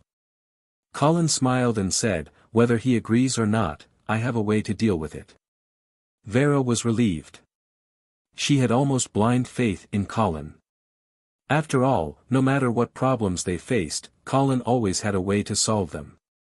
I hope that father can personally execute Marquis Dawson. Vera gritted her teeth and said angrily. The father she was talking about was, of course, Marquis Garcia. Of course, no problem. After the dwarves are dealt with, it is almost time to exchange prisoners with the eastern region. You should be able to see Marquis Garcia again very soon. Okay. Vera fiddled with the rose petals in front of her, and her heart was filled with thoughts of her father. Today, Vera was wearing a milky white tube-top pleated skirt, and her bright blonde hair was tied up with many knotty twirls at the end of her hair. The girl used a red hair band to hold her hair in place. Colin stepped forward and hugged Vera in his arms. He did not say anything, but he just gently stroked his wife's back. Vera also hugged Colin's waist and buried her face in his warm chest. Both of them did not say anything, and they quietly enjoyed this sweet and warm moment. On the other side, Count Anka hurriedly returned to the dwarven camp outside the city. Father, this is the condition of the House of St. Hilda. Count Anka handed the agreement to Marquis Menham and said in a low voice, They want Marquis Dawson. Marquis Menham stared at the parchment in his hand, and his expression changed rapidly.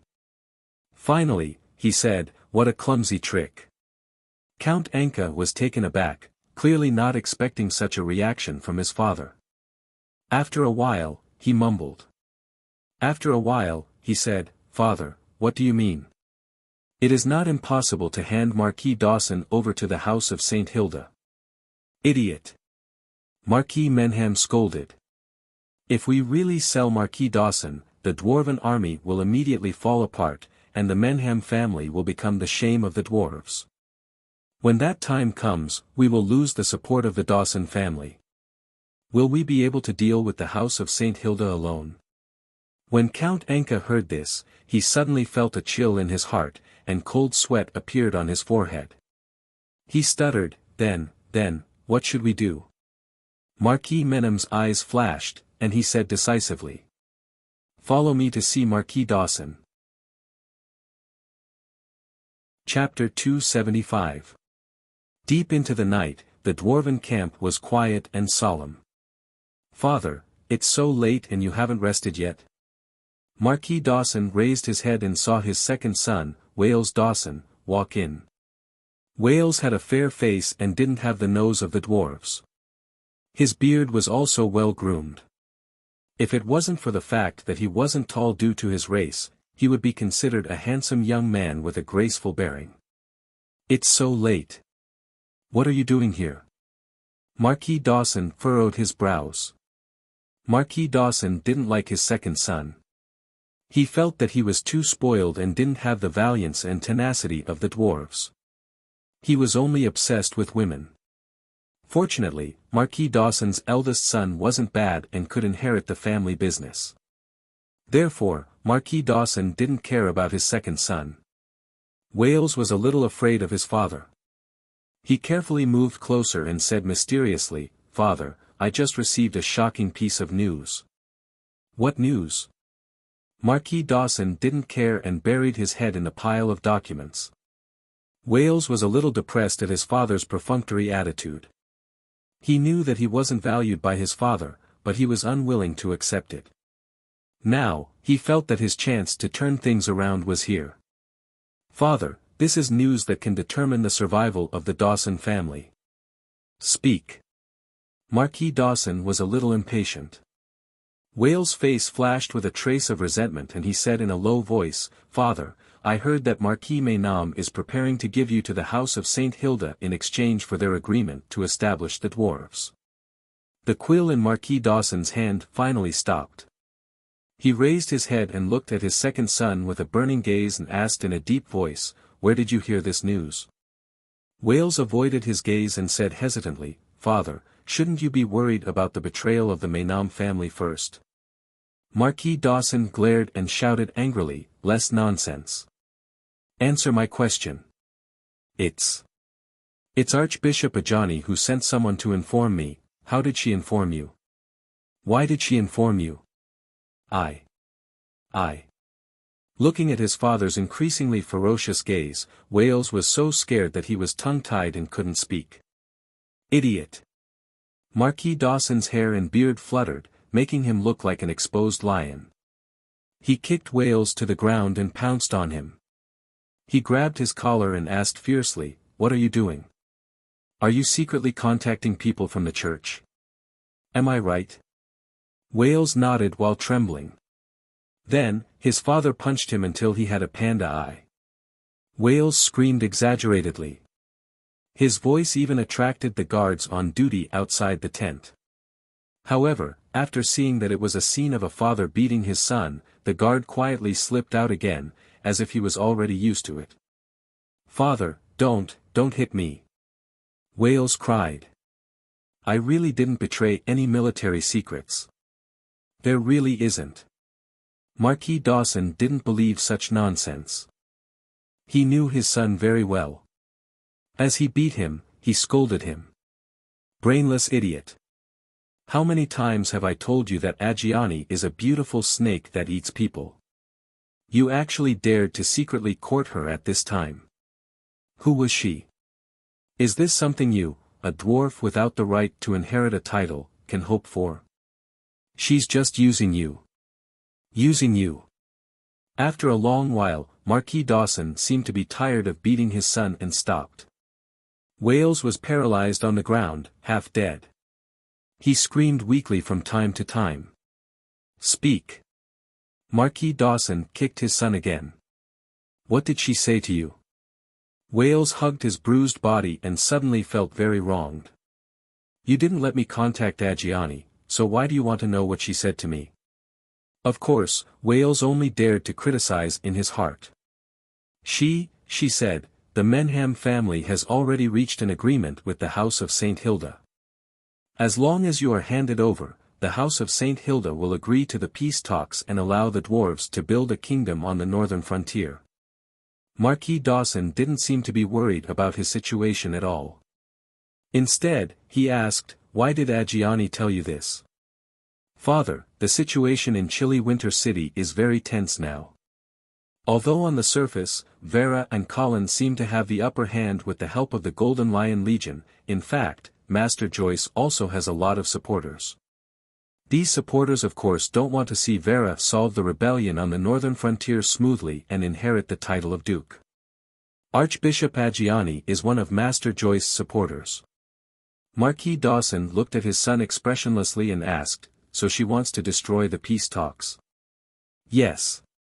Wales nodded. She hopes to join hands with the Dawson family. This is a letter she wrote to you personally. As he spoke, he took out a letter and handed it to Marquis Dawson. Marquis Dawson didn't read the letter. Instead, he continued to look at Wales with cold eyes and asked, did you tell the church about our situation here? Wales wanted to shake his head, but when he saw his father's sharp eyes, he could only stutter and say, yes, I did say some, but it's not any military secrets, I swear. What did you say? Marquis Dawson's eyes became colder and colder. I only told them that Prince Rhy killed Mr. Dawson. That's all. There were so many witnesses. Even if I didn't say anything, the church would find out sooner or later. Marquis Dawson sighed in his heart. His son was really too stupid. He actually revealed such crucial information to the church. It was no wonder that the Menham family's emissary was obstructed when he wanted to negotiate. This was because the other party knew that the dwarves' most important bargaining chip was gone. However, it seemed that the Menham family would really betray the Dawson family in order to reach an agreement with the House of St. Hilda. While Marquis Dawson was deep in thought, Wales was still rambling on to defend himself. Father, actually, Archbishop Agiani is a trustworthy person. The relationship between me and her isn't what you think. I only have boundless reverence for a pure and pious priest like the Archbishop. I don't dare to blaspheme her. Moreover, I can see that the Archbishop's current situation in chilly Winter Castle isn't good. Vera and Colin are using the Golden Lion Legion to suppress the resistance in Lion's Roar Castle. They are trying to push a mage's adopted daughter to the position of Dukes of the North. This is too ridiculous. Although young Master Joyce is being suppressed, you have to believe that there are many righteous northern frontier knights in the city. They won't allow. Shut up. Marquis Dawson interrupted Wales impatiently.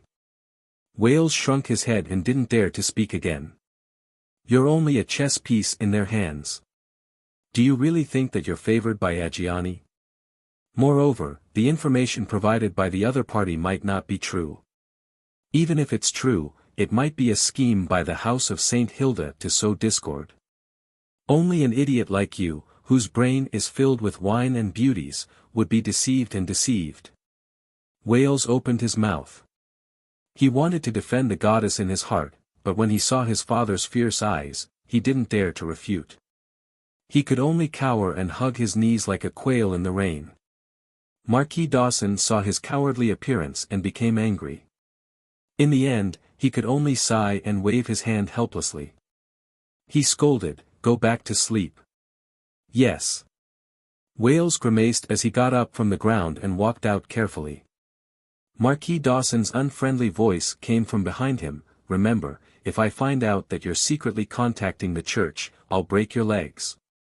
Yes. Wales hastened his steps and ran away as if he was escaping. Marquis Dawson sighed desolately and shook his head. He seemed to have given up on his son. Afterwards, he picked up the letter that Wales had just handed to him, ready to see what kind of pie Archbishop Aggiani had painted for the Dawson family. After opening the letter, Marquis Dawson's brows immediately furrowed. This letter. Why is it like this? Before Marquis Dawson could understand it, footsteps could be heard from outside the tent, followed by the voice of a personal guard. Master, Marquis Menam requests an audience. Let him in. Chapter 276. Marquis Dawson, I hope I didn't disturb your rest. As soon as he entered, Marquis Menam greeted him with a smile. Behind him was Count Anka. Marquis Dawson smiled as usual and said, of course not. After inviting the two of them to take a seat, Marquis Dawson ordered his guards to serve tea. He wasn't in a hurry as he quietly sipped his tea while waiting for Marquis Menham to explain his intentions. Before long, Marquis Menham said, Marquis Dawson, I'm sure you know that Anka has just returned from chilly Winter City. Marquis Dawson glanced at Count Anka and laughed as he asked, how was the diplomatic mission? Did the House of St. Hilda agree to the peace talks?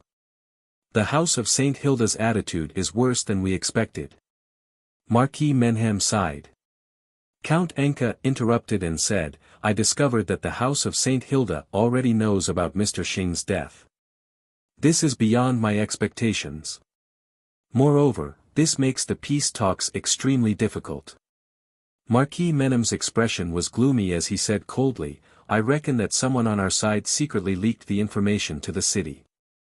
Otherwise, the House of St. Hilda wouldn't have known about Mr. Xing's death so quickly. Although Marquis Dawson was cursing his idiotic son in his heart, he didn't show it on his face. He even took the initiative to change the topic. He even changed the topic and said, so, the House of St. Hilda doesn't agree to the peace talks. Marquis Menham didn't expect that the good son of his ally had leaked the secret, so he didn't harp on this topic. He shook his head and said, no. The House of St. Hilda is willing to negotiate. However, they raised an excessive condition. Marquis Dawson's heart skipped a beat as he thought of the information that his son had just brought back. He smiled and asked, what condition? Marquis Menham stared intently into Marquis Dawson's eyes and said word by word, the House of St. Hilda wants me to hand you over. Marquis Dawson's expression changed, and his gaze became dangerous. He said in a deep voice, then, Marquis Menham, do you intend to accept this condition? Marquis Menham stared intently into Marquis Dawson's eyes and didn't immediately reply. Marquis Dawson naturally stared back without giving in. The two of them were like wild beasts meeting on a narrow path as they engaged in a battle of life and death. The atmosphere in the tent became stagnant, and the air became suffocating. Count Anka instantly became restless and broke out in cold sweat. At the same time, he was extremely puzzled by his father's actions. Why did he purposely provoke Was he in the enemy's camp? Was he not afraid of being Menham's? Marquis Menham laughs Menham, as he's laughed, Menham suddenly laughed, Menham's laughs. Menham Menham was relieved, but Menham was Menham, Marquis Dawson, do you think I will accept this condition? Marquis Menham asked with a relaxed expression. Marquis Dawson's face was full of smiles, as if he was welcoming his closest friend. Of course not. The Dawson family and the Menham family have a friendship that has lasted for 1,000 years. We are both the hope for the revival of the dwarves. Why would we kill each other? That's right. Marquis Menham clapped his hands and said loudly, that Viscount Angley thinks he can use this kind of agreement to sow discord between us. He is too naive. Since you are so honest, then I won't hide it. I have just received a letter from Archbishop Aggiani. The letter warned me that the Menham family is prepared to betray the Dawson family. Oh. Marquis Menham's eyes turned, and he laughed. Looks like Archbishop Ajani's relationship with you is very good. She actually helped you pass on the message. Marquis Dawson waved his hands. Sigh, I feel that this woman has bad intentions. She probably wants to use our Dawson family to do things for her. Indeed. Marquis Menham nodded. I don't even dare to get too close to that bewitching priestess for fear of being bewitched by her. You choosing to stay away from her is a very wise decision. Count Anka finally came back to his senses, and he immediately flattered with a smile. Yes, humans are too cunning. We dwarves should unite and fight against foreign enemies. Marquis Menham smiled and nodded, agreeing with his son's words. Then, he saw the letter in Marquis Dawson's hand from the corner of his eye, and he asked, Is this the letter that Ajani sent? Yes. It's full of old tricks. She's too naive to think that she can trick me. Marquis Dawson magnanimously handed the letter to Marquis Menham and said, Do you want to take a look? Okay. Marquis Menham did not stand on ceremony and immediately took the letter.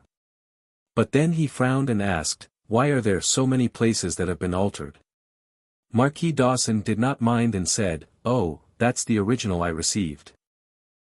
Maybe the Archbishop was hesitant about the wording when she wrote the letter. Marquis Menham suspiciously glanced at Marquis Dawson, but he did not say anything. Instead, he carefully read the contents of the letter. After a while, he raised his head again and returned the letter to Marquis Dawson. He said, It seems that the situation in Winter City is not stable. Marquis Dawson nodded and said, That's right. There are definitely people in Lion's Roar Castle who do not want to see Vera inherit the title of Duke. Moreover, if Mr. Cheng's information is correct, the Oman family also has a blood feud with the Angeli family. The hidden resistance in the city cannot be underestimated. Perhaps, we can make use of it. Marquis Menham rubbed his chin and seemed to be deep in thought. After a while, he nodded and said, This is indeed a feasible method, but how do we contact the people in the city? Marquis Dawson coughed awkwardly and said, I have a way to contact Archbishop Ajani, but I don't think she is trustworthy. Marquis Menham smiled and said, Then you don't have to trust her. We and the church are just using each other. You can pretend to agree to her request first and see what she has in mind for you. Marquis Dawson seemed to be moved. After thinking for a while, he nodded and said, Okay, I can think of a way to contact the people in the city and see if we can win over those who are dissatisfied with Vera. Good. Thank you for your hard work. You are welcome. Marquis Menham immediately stood up and said goodbye to Marquis Dawson.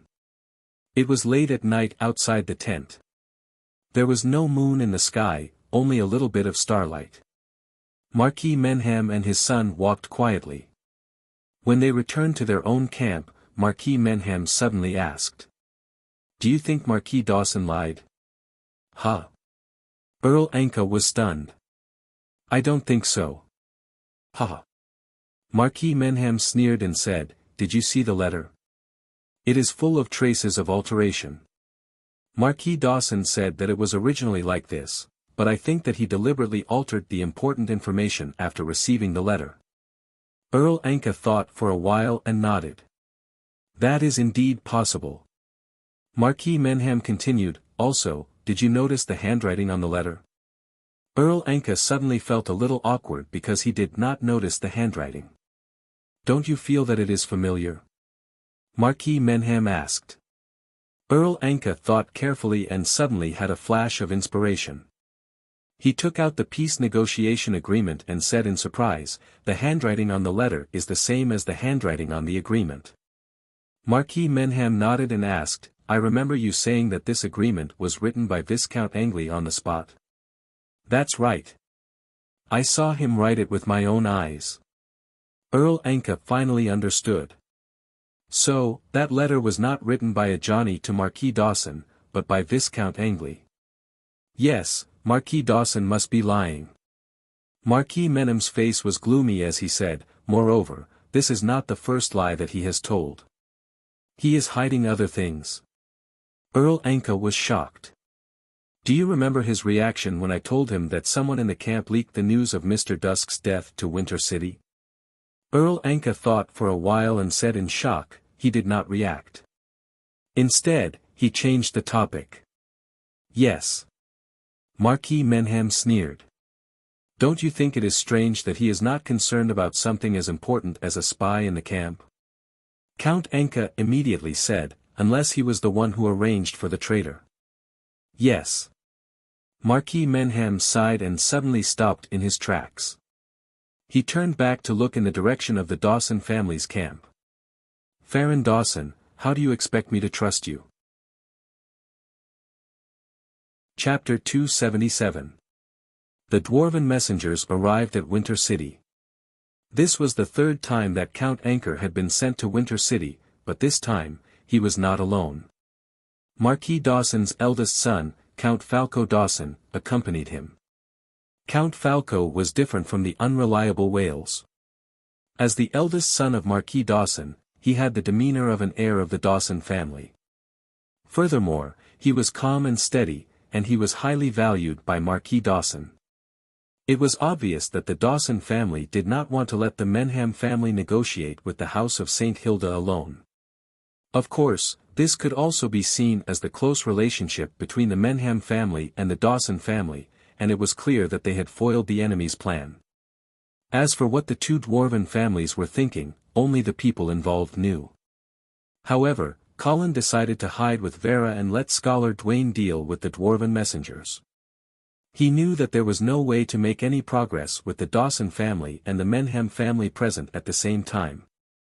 Therefore, Scholar Dwayne and the two dwarven counts talked for the whole day. It seemed like they were arguing with each other, but in the end, they realized that there was no consensus at all. Count Anka and Count Falco were angry, but there was nothing they could do.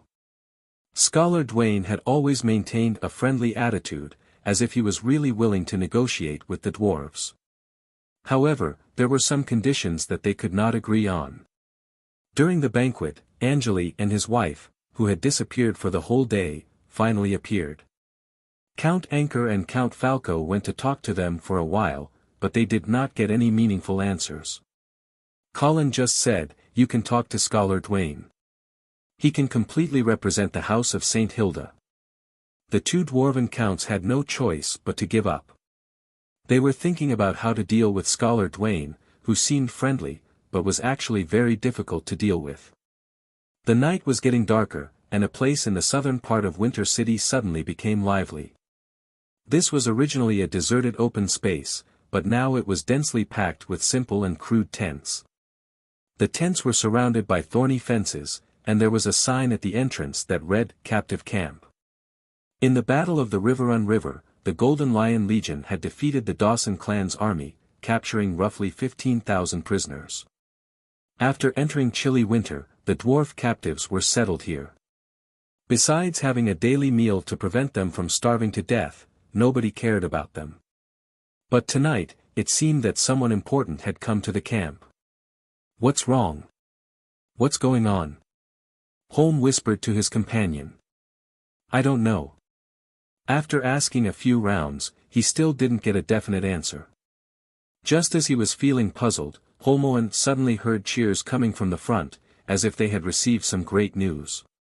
"What's going on? Are you going to let us go?" Holmoen scratched his head anxiously, trying to figure out what was going on, but he could not squeeze to the front. But not long after, his squad leader ran back excitedly, shouting, "The House of St. Hilda and the Dawson family have reached an agreement. There will be no more fighting. We can go home now." Really? We can go home? Happiness came too suddenly, and Holmoen could not believe it. The dwarven comrades around him had already begun to wail and howl in excitement. "Then when are we leaving? Tomorrow?" "No, they'll let us go in a while." "So fast?" Holmoen was excited, and he could not wait to leave this place that brought him bad memories. Indeed, not long after, the door of the captive camp was completely opened.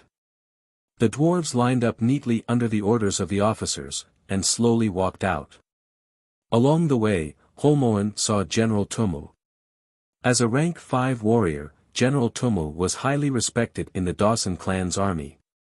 But after being captured, he had mysteriously disappeared, and no one knew where he went. But now that he had reappeared, the captives felt much more at ease. Even though they had not had enough to eat, the dwarf captives were still spirited, and they followed the orders of the Golden Lion Legion in an orderly manner. Holmoen was in the formation, and he looked around as he walked. Half an hour later, he realized that he had arrived at the city gate. The open city gate looked eerie under the night sky, but in the eyes of the dwarf captives, it was the door to hope. After walking out of chilly Winter Castle, Holmoen was finally sure that he was saved. Outside the city gate, there was a place for weapons. Every dwarf captive that passed through there would be given a weapon. Holmoen also received a long sword. Even though he would not be able to get back his leather armor and bow, a long sword made him feel more at ease. The atmosphere in the formation became more lively, and some of the dwarf captives even sang war songs to celebrate their new life. That night, the stars were sparse, and the boundless darkness shrouded the land. In this pitch-black night, no one knew what was waiting for the dwarf captives. Holmoen also sang along with his comrades, and his footsteps were light. Even the hunger that had been plaguing him all this time had temporarily disappeared. Suddenly, the formation in front stopped. In the darkness, military orders were not transmitted smoothly, and the dwarf captives were in chaos, but they were quickly suppressed by the officers. "What's the matter?"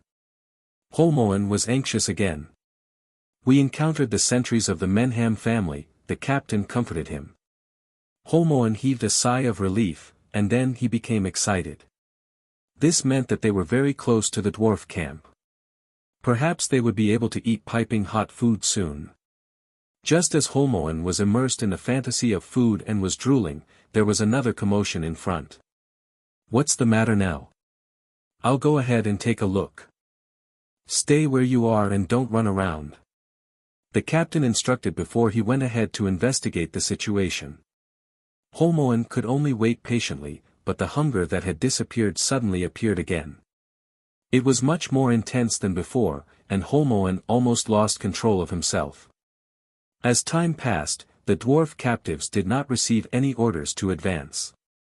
Meanwhile, the patience of Holmsen and the others was wearing thin in this endless wait. Anxiety and anger gradually spread among the captives. "Why aren't we allowed to return? Why aren't we allowed to return?" Suddenly, there was a commotion in front. Holmoen was on the verge of exploding when he saw the captain running back angrily. "Captain, what's going on in front? The Menham family doesn't allow us to enter their camp." "Why?" "They said that they didn't receive any news of the release of the captives. They also said that the family emissary is still in chilly Winter Castle. They didn't reach an agreement with the House of St. Hilda." "Nonsense. We're back. How can they not reach an agreement? If they don't reach an agreement, will the Golden Lion Legion release us?"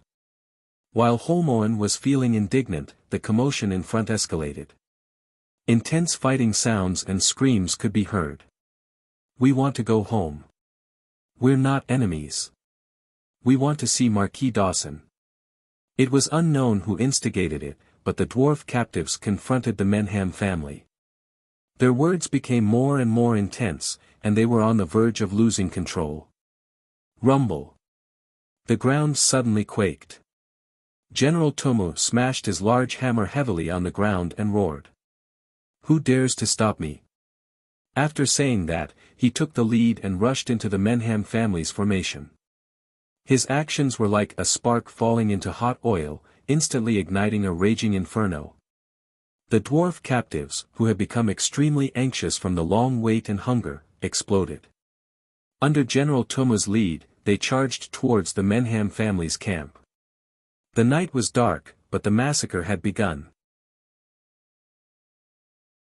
Chapter 278. What? Winter Castle released the captives. After hearing the news of the captives, Marquis Dawson wasn't happy. Instead, he was shocked.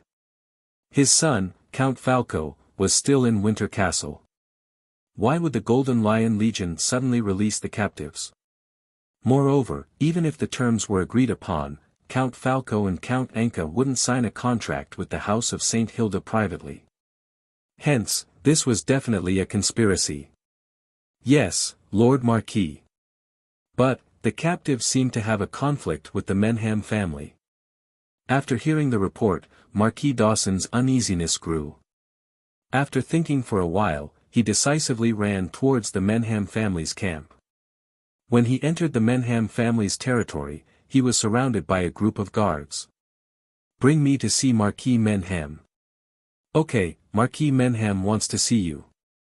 Marquis Dawson felt a tinge of anger as he looked at the group of fully armed and cold-faced soldiers. What did Marquis Menham mean? If he didn't come forward, was he going to capture him? Marquis Dawson suppressed his anger and came to the center of the Menham family's camp. "Marquis Menham, what do you mean by this?"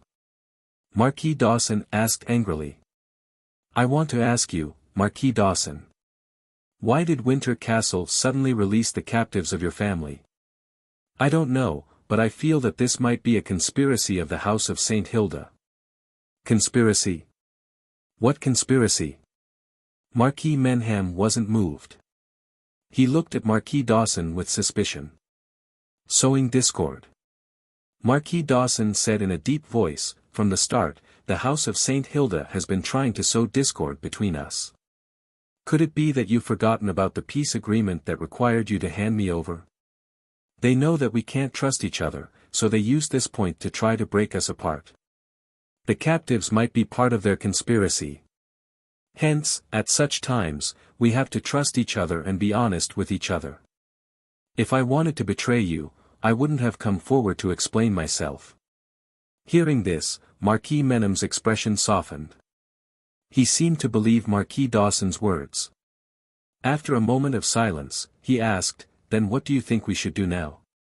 Marquis Dawson heaved a sigh of relief. Marquis Menham's attitude made him feel that there was still room for negotiation.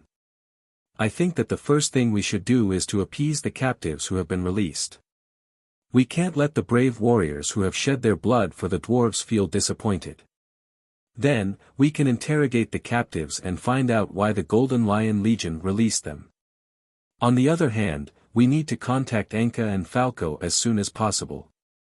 While Marquis Dawson was actively cooperating with Marquis Menham in an attempt to eliminate the negative impact of the sudden release of the captives, the situation was rapidly deteriorating in an unpredictable direction. The news of the captives being released quickly spread throughout the Dawson clan's camp. Unlike the Menham clan's resistance and suspicion, the Dawson clan's people were very willing to accept these captives. After all, those captives were their comrades and even their relatives. But when the news of the conflict between the captives and the Menham clan's army spread, the Dawson clan's officers were immediately filled with suspicion and anger. They all gathered outside Marquis Dawson's tent and wanted to ask what had happened. Why did the Menham clan attack their captives? But at this moment, Marquis Dawson had gone to meet Marquis Menham and wasn't in the camp. Without a leader, the Dawson clan's officers started arguing. Some wanted to rescue the captives, some wanted to clarify the situation, and some wanted to wait for Marquis Dawson's return before discussing. In short, the Dawson clan's camp was in a mess. At this moment, Wales was pushed out by the officers who were arguing endlessly. As the second son of Marquis Dawson, he didn't have much prestige in the army. But now, Marquis Dawson's whereabouts were unknown. Marquis Dawson's eldest son, Count Falco, had yet to return from chilly Winter City. Therefore, Wales became the most qualified person to lead the Dawson clan's army. Although everyone knew that Wales wasn't reliable, a mediocre leader was better than no leader at all. If this continued, the captives who had just been released would probably all be killed. Wales was panicking. But facing the burning gazes of the officers, he couldn't shrink back. He had to make a decision. The huge pressure made Wales shiver uncontrollably. He was sweating profusely and his mouth was dry. He forced himself to calm down, but he didn't dare to take responsibility. He just said, I think, we have to find father first. Marquis Dawson went to the Menham clan. We've already sent people to find him, but there's no response. An officer shouted. Wales was even more panicked. But then, a thought flashed through his mind and he blurted out. Not good. Marquis Menham wants to detain father and hand him over to the house of St. Hilda in exchange for their forgiveness. What? This sentence caused the Dawson clan officers to explode. It was the first time they heard such news. Then, the scene became even more chaotic.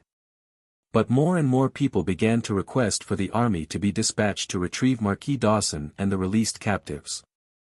Wales felt that he had understood the whole story. The reason why his father hadn't returned for so long was because he had been detained. At this moment, the glory of the Dawson clan made him change his cowardly personality. He stood up and shouted loudly, asking everyone to go rescue Marquis Dawson. Amidst the chaos and anxiety, the Dawson clan finally had a unified voice. Although this voice might not lead them to a bright future, at this moment, the confused people needed a direction. No matter where it led them, it was better than going around in circles in the dark. Thus, a loud bugle sounded in the Dawson clan camp. That was the signal to attack. Marquis Dawson, who heard the sound, froze on the spot. He was dumbfounded. He was about to convince Marquis Menham to take in the captives and stabilize the situation. But now, with the sound of the bugle, the entire dwarven camp was boiling. Marquis Menham's gaze became as sharp as a viper's. Fran Dawson. What are you doing? This is a misunderstanding. A misunderstanding. Marquis Dawson was sweating profusely as he explained, Marquis Menham, those idiots must have thought that something happened to me after I left for so long. They were impulsive and did something stupid. But I hope you understand that I have no intention of going against you. Our two families can't go against each other. This will only benefit the house of St. Hilda. Please let me go. I'll pacify those troublemakers. Let you go. Marquis Menham sneered, you've been playing tricks on me time and time again. Do you think I'm a fool? Marquis Dawson was sweating profusely. His tone had a hint of pleading, Marquis Menham, if you detain me here, it will only make the misunderstanding bigger and the conflict more serious. Misunderstanding? Marquis Menham's gaze was cold, when you lied to me last night, there was no trust between us.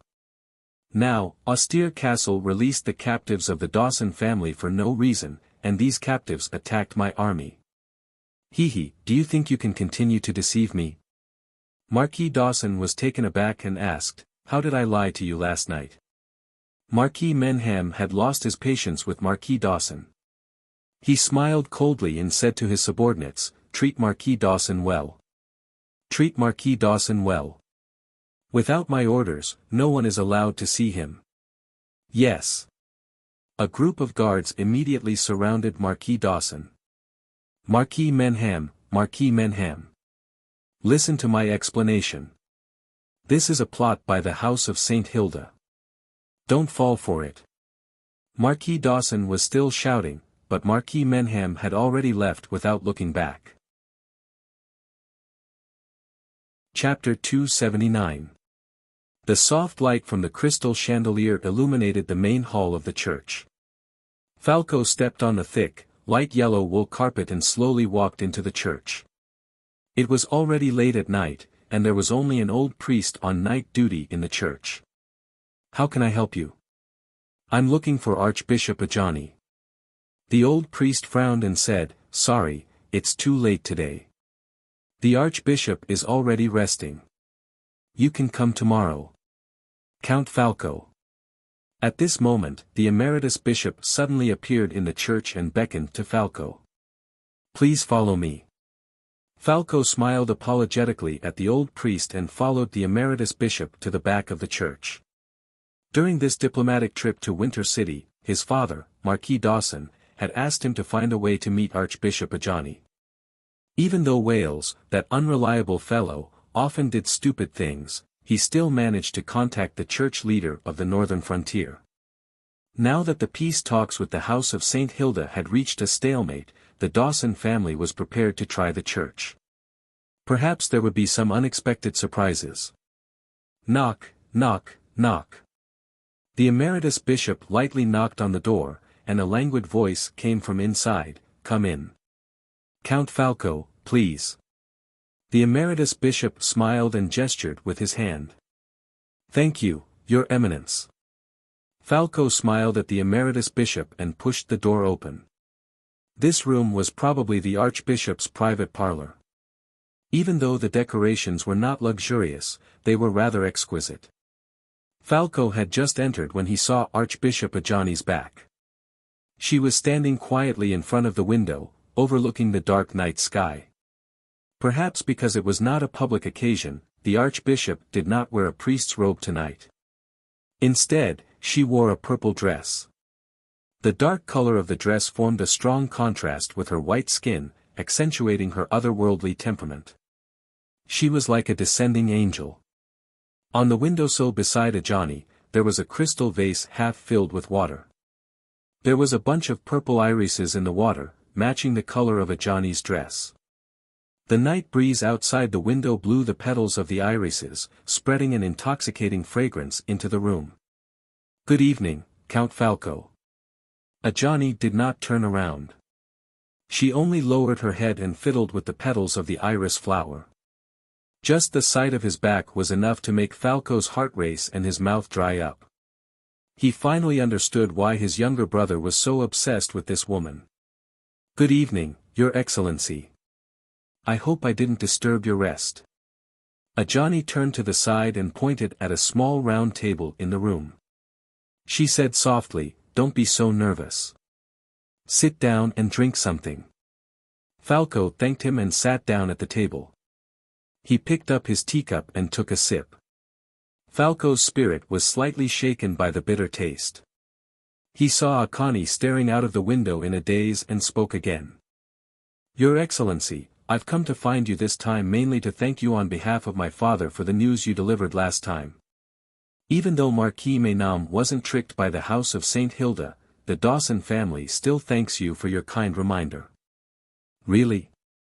The relationship between the Menham clan and the Dawson clan really surprises me." Because Ajani's back was facing Falco, he couldn't see her expression. He nodded with a smile. "Don't worry, we dwarves have been fighting for this common goal for 1,000 years. It's not something that can be easily sowed discord between us." At this moment, a faint clamor came from outside the window. Ajani's expression became very interesting. Even though Falco was curious about the clamor, he couldn't go to the window to take a look. That would be too impolite. He could only suppress his curiosity and continue. "Your Excellency, the negotiations with the House of St. Hilda have reached a stalemate. So I was wondering if you could exert some pressure on the House of St. Hilda to facilitate this negotiation. In return, the Dawson family is willing to support your actions on the northern frontier, including, the issue of the inheritance of the Dukes of the North." Hearing this, Ajani finally turned around. She had a faint smile on her delicate oval face, and her limpid eyes were fixated on Count Falco. Her gaze was filled with charm. Falco only felt a nameless flame rising in his lower abdomen, making his whole body hot and dry. He was almost unable to control himself. "Count Falco, what do you think my position on the issue of the inheritance of the Dukes of the North is?" Ajani's languid and slightly hoarse voice was like a swan feather, constantly stirring Falco's restless heart. Falco's breathing was heavy, his face flushed. His eyes were fixed on Ajani, as if he wanted to use his gaze to completely melt her. "You what?" With a slight twist of her right wrist, a purple whip flew out and lashed Count Falco's shoulder with a swoosh. "Ah!" Falco screamed miserably. He didn't understand why Ajani suddenly turned hostile, but what was more shocking was that he, a rank 4 warrior, couldn't evade the attack of a priest. One had to know that a priest was a support class, and wasn't proficient in combat. Moreover, that whip wasn't fast. If it was under normal circumstances, Falco felt that he could completely evade it. But now, he felt as if his legs were filled with lead. His whole body felt like it was on fire, and his brain was filled with all kinds of chaotic thoughts. He couldn't keep calm. "Count Falco, what are you trying to say?" The smile on Ajani's face grew sweeter and sweeter. Her voice was as gentle as a wife greeting her husband who had just returned home. But at the same time, the whip in her hand lashed out mercilessly and Count Falco fell to the ground. There was a problem with the tea. Falco finally reacted, but his consciousness was already on the verge of collapse. In his eyes, Ajani had completely turned from an angel into a demon, although he didn't know why she did this. The noise outside the window grew louder and louder. At the same time, bursts of fire gradually lit up, dispelling the darkness that enveloped the land. Ajani took one last look at the commotion outside the city, put away her whip, and strolled towards the door. At the door, she placed one hand on the door handle, but turned her head to look at Falco who was struggling on the ground, as if she was expecting something. A moment later, Count Falco finally raised his head and let out an unusual roar. His eyes had already turned scarlet, as if he had completely lost his mind. When he saw Ajani at the door, he immediately jumped up from the ground and pounced. Ajani's lips curled into a smug sneer. She immediately tore open the sleeves of her dress, revealing her white and tender arms. At the same time, she opened the door and rushed out, wailing mournfully. "Count Falco! What are you doing? Count Falco, Count Falco!" Count Anka knocked on the door for a long time, but there was no response. An alarmed patrolling guard walked over and said, "Count Falco went out." "Do you know where he went?" "Sorry, I don't know either." Count Anka was anxious, and he did not know what to do.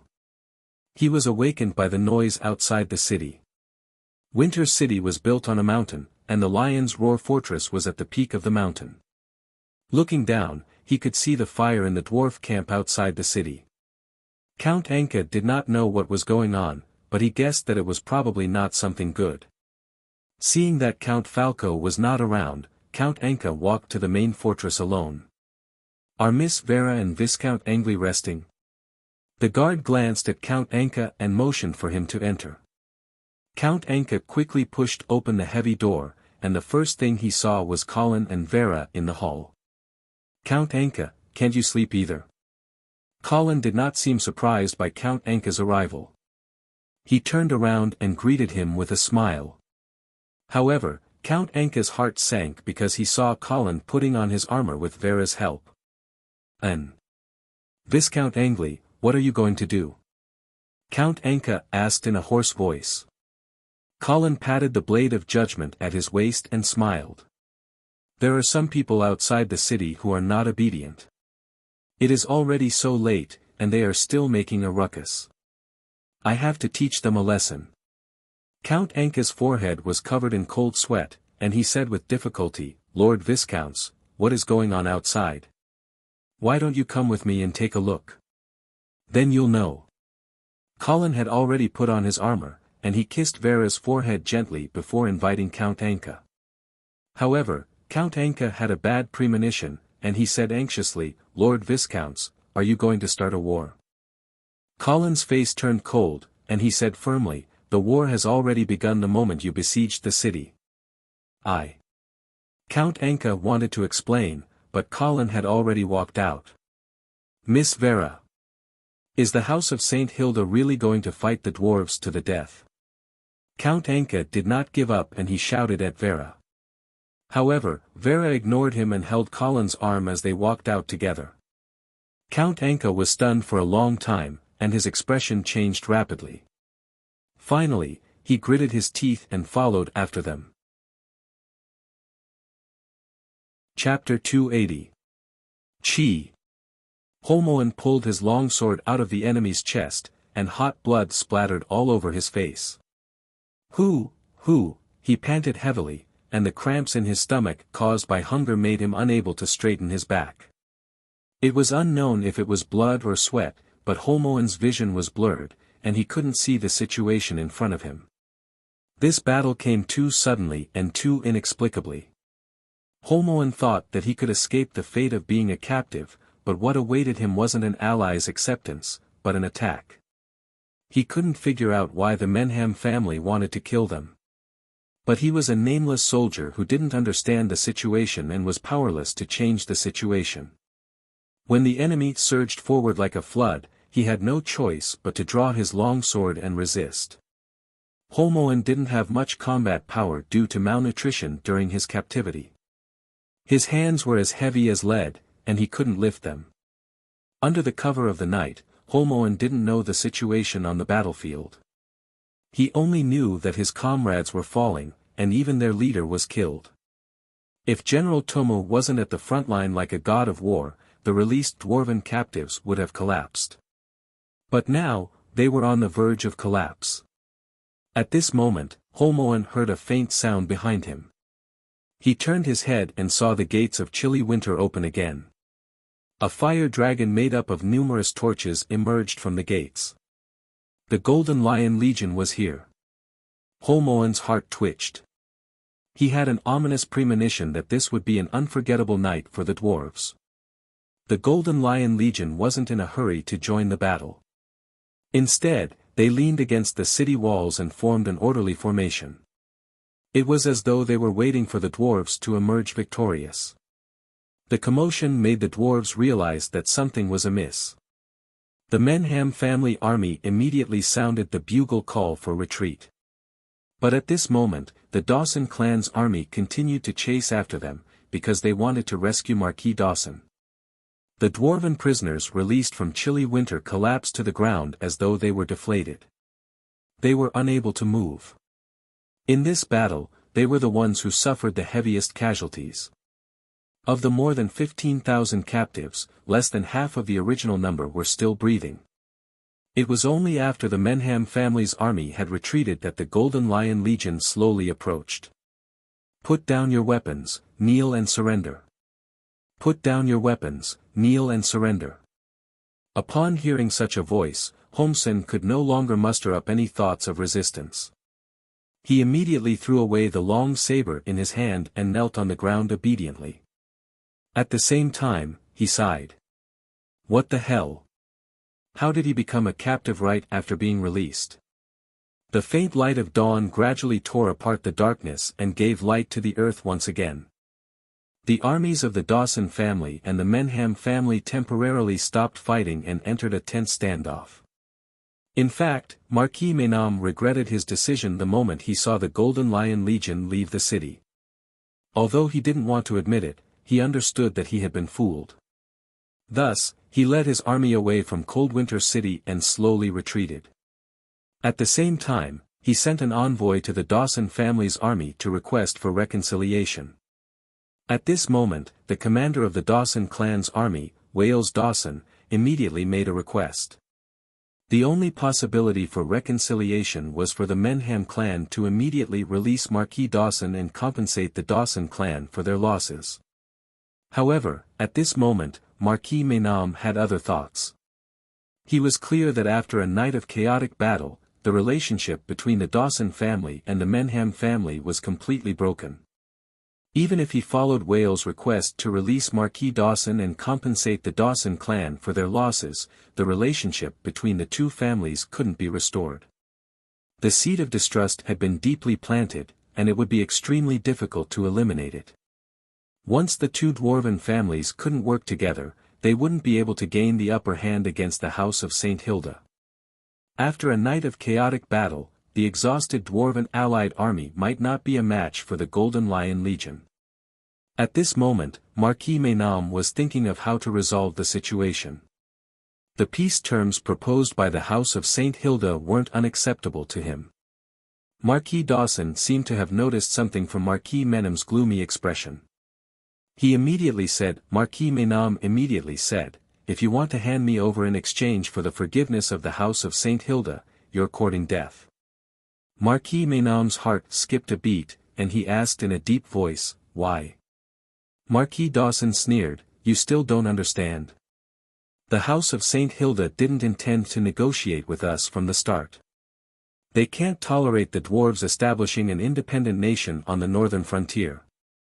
Therefore, they've been trying to sow discord between us, one after another. If you hand me over, and even work with the Golden Lion Legion to defeat the Dawson family, do you think the House of St. Hilda will let the Menham family off? No. They'll definitely think of a way to deal with the Menham family. When the time comes, without the help of the Dawson family, do you think the Menham family can face the House of St. Hilda alone? Marquis Menam immediately fell into silence. Marquis Dawson saw this and immediately struck while the iron was hot. Therefore, the Dawson family and the Menham family are bound together for good or ill. Only if the two families work together can the dwarves gain a foothold on the northern frontier. But Marquis Menam didn't immediately agree. Instead, he frowned and asked, Marquis Dawson, do you think I can still trust you after last night's incident? Marquis Dawson took a deep breath and said in a deep voice, I can promise that if you let me go, I'll immediately withdraw my army and won't allow them to attack you.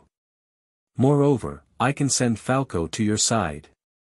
Marquis Menam's gaze froze, and he was slightly moved. He knew that Count Falco was Marquis Dawson's designated successor. This action was more binding than a simple verbal promise. But then he frowned again. Isn't Count Falco in chilly Winter City? He should be detained by the House of St. Hilda. How are you going to hand him over to me? Marquis Dawson's eyes rolled as he immediately said, then Wales will do. If you let me go, I'll hand Wales over to you as a hostage. Marquis Menam laughed and shook his head as he said, do you think I'm stupid? You don't care about Wales at all. Even if I kill him, you won't feel any heartache. Marquis Dawson said helplessly, then what do you want? Marquis Menam was deep in thought. But at this moment, the Golden Lion Legion had caught up and was pointing their weapons at the Menham family. On the other side, the Oman family's army had also arrived. Their target was the Dawson family's army, but the Oman family's army was only in formation and didn't have any intention of attacking. It was as though they were guarding against the Dawson family and didn't want them to act rashly. The Golden Lion Legion had already sounded the bugle horn to attack. Seeing this, Marquis Menam immediately ordered his army to prepare for battle. At the same time, he looked coldly at Marquis Dawson and mocked him. You said that you didn't have any secret contact with the House of St. Hilda. Then why did the Golden Lion Legion attack my army and not yours? Marquis Dawson sighed and seemed disheartened as he said, if you're bewitched by the House of St. Hilda, then there's no need for us to continue working together. The dream of the dwarves establishing a nation, perhaps it's just like what Marquis Garcia said. It's just a joke. Marquis Dawson closed his eyes in shame, as though he wasn't willing to speak anymore. Marquis Menam's expression was uncertain, but with the enemy in front of him, he didn't have much time to think. He could only cast aside all distracting thoughts and focus on the Golden Lion Legion's attack. Soon, the vanguards of the two armies clashed. The sounds of battle instantly filled the wilderness. Chapter 281. Boom. The two armies that were surging forward finally collided with each other unavoidably. Fierce sounds of metal clashing and tragic howls intertwined in an instant. Bright flowers of blood bloomed with a loud bang, and many soldiers instantly howled and fell to the ground. In a head-on collision without any tricks, strength determined everything. The Golden Lion Legion was still maintaining a strict square charging formation. The first row of infantrymen raised their sturdy giant shields and connected them to form a cold shield wall, firmly blocking the surging dwarves outside the shield wall. On the other hand, the second and third rows of infantrymen used the spears in their hands to continuously thrust through the gaps between the shields, stabbing down the dwarves outside the shield wall row by row. Bang. A dwarf soldier was pushed forward by the crowd and slammed into the giant shield of the Golden Lion Legion. The sharp spikes on the surface of the shield instantly left a dozen huge bloody holes in his body. The dwarf soldier held the shield with both hands and roared as he struggled to pull his body out of the shield. However, when he lowered his head, he saw more than 10 streams of blood spurting out from his body. The fear of death instantly enveloped him, and shrill screams continuously came from his mouth. Asterisk bang. Asterisk another dwarf soldier smashed the giant shield with his hammer, making a deafening sound. However, it did not break the giant shield, only leaving a small, harmless dent on it. Asterisk whoosh whoosh. Asterisk two sharp spears pierced through the gaps on both sides of the shield. With a flash of cold light, the spears pierced into the dwarf soldier's lower abdomen and came out from his back. Dark red blood slowly dripped down along the blade of the spears. Behind him, a fearless dwarf soldier stepped on his companion's shoulder and leaped onto the giant shield. He raised the sharp sword in his hand high and laughed wildly as he slashed at the human soldier hiding behind the giant shield. However, before the steel saber in his hand could strike down, a cold spear had already pierced out like a poisonous snake. Asterisk tch. Asterisk the sharp edge of the spear pierced through the chest of the dwarf soldier, nailing him firmly in the air. A shrill howl came from the dwarf's mouth, and as his blood spurted out, the vitality of his youth flowed out of his body like a tide. Get out of my way. A dwarf officer rushed to the front of the giant shield and smashed the long-handled giant hammer in his hand down. Asterisk boom. Asterisk amidst the violent impact, a sturdy steel shield was instantly torn apart, unable to block the might of the dwarf's hammer. The human soldier hiding behind the shield was shocked as if he had been struck by lightning. Blood flowed out of his orifices and he fell to the ground, his body twitching. However, almost as soon as this person fell to the ground, another human soldier carrying a giant shield came up to fill the gap that the dwarf had just smashed open, so that the formation of the vanguard was still intact. Asterisk whoosh whoosh whoosh. Asterisk three sharp spears stabbed out from 3 different angles at the same time, the blades flashing with cold light aimed at the dwarf officer. Asterisk clang clang. Asterisk the dwarf officer tried his best to block and knocked away 2 spears, but he could no longer stop the last spear from piercing his right arm. In the midst of the splashing blood, the dwarf officer roared and smashed the handle of the spear that had pierced through his arm with his hammer. However, another spear pierced through the gap of the shield wall and went straight for his head. The dwarf officer felt a chill in his heart. He could only helplessly take a few steps back and hide in the rear of the army. But at this moment, the formation of the dwarf army was already showing signs of collapsing. The dwarves were no match for the Golden Lion Legion, whether it was the quality of their soldiers or their training equipment. Needless to say, they had just experienced a chaotic battle last night and were already exhausted. How could they be a match for the Golden Lion Legion? Under the cold-blooded and orderly assassination of the Golden Lion Army, the dwarf vanguard fell row by row, and their formation gradually fell apart. But the formation of the Golden Lion Army was still stable. The foot soldiers at the front raised their shields and began to slowly advance. The spears behind the shields continued to shoot out like venomous snakes, continuing to devour the lives of the dwarf soldiers. At the rear of the Golden Lion Army, Count Anka's face was pale, and cold sweat broke out all over his body. Viscount Angli, the Menham family is willing to negotiate. Please withdraw your troops immediately. Colin looked at the situation in front of him and said without turning his head, Count Anka, you can decide when the war begins, but when it ends is not up to you. Count Anka's mouth was full of bitterness. He could only lower his stance and say, Viscount Angli, please state your conditions. As long as the Menham family can do it, I will agree. Colin glanced at him and said with a smile, I want you to scram from the northern frontier. Can I do that? The corners of Count Anka's eyes twitched. He forced a smile and said, Viscount Angli, the Menham family has already reached an agreement with many lords of the northern frontier to exchange territories. Aren't you forcing us to go back on these agreements? Colin shrugged and shook his head. Then there's nothing to talk about. Let's continue fighting. Let me see if the Menham family has the right to establish a foothold on the northern frontier. Viscount Angley, why do you have to do this? There will always be casualties when two armies fight. Can you bear to see the Golden Lion army suffer heavy losses? Suffer heavy losses? Colin smiled disdainfully. Does the Menham family have the ability to do so? Count Anka was so agitated that his face turned red. His tone became impolite. Viscount Angley, have you not heard of the Menham family's heavy armored infantry? I have. Moreover, I would like to see it with my own eyes. Colin had a nonchalant look on his face, but then his eyes focused. He smiled and pointed in the direction of the battlefield. The opportunity is here. Count Anka hurriedly turned to look in front of him.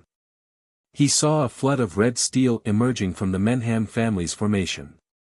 It was as if lava was gushing out, surging toward the front lines of the battlefield. That was the 8,000 heavy armored infantry that the Menham family was most proud of. Count Anka took a deep breath.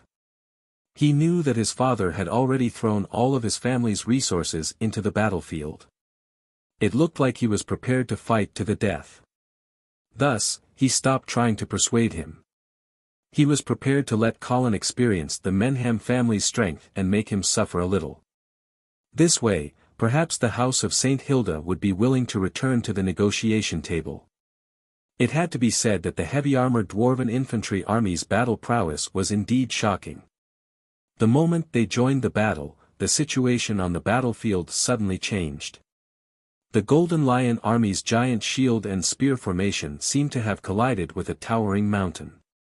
Their forward momentum was immediately suppressed. The sharp spears were unable to pose a threat to the heavy-armored infantry. They could only let them shout in unison and wave their warhammers as they pushed back. Count Anka was excited, and a smug smile appeared on his face. However, when he turned to look at Colin, he did not find any trace of panic on his face. Count Anka thought that Colin was only pretending to be calm and felt disdain in his heart.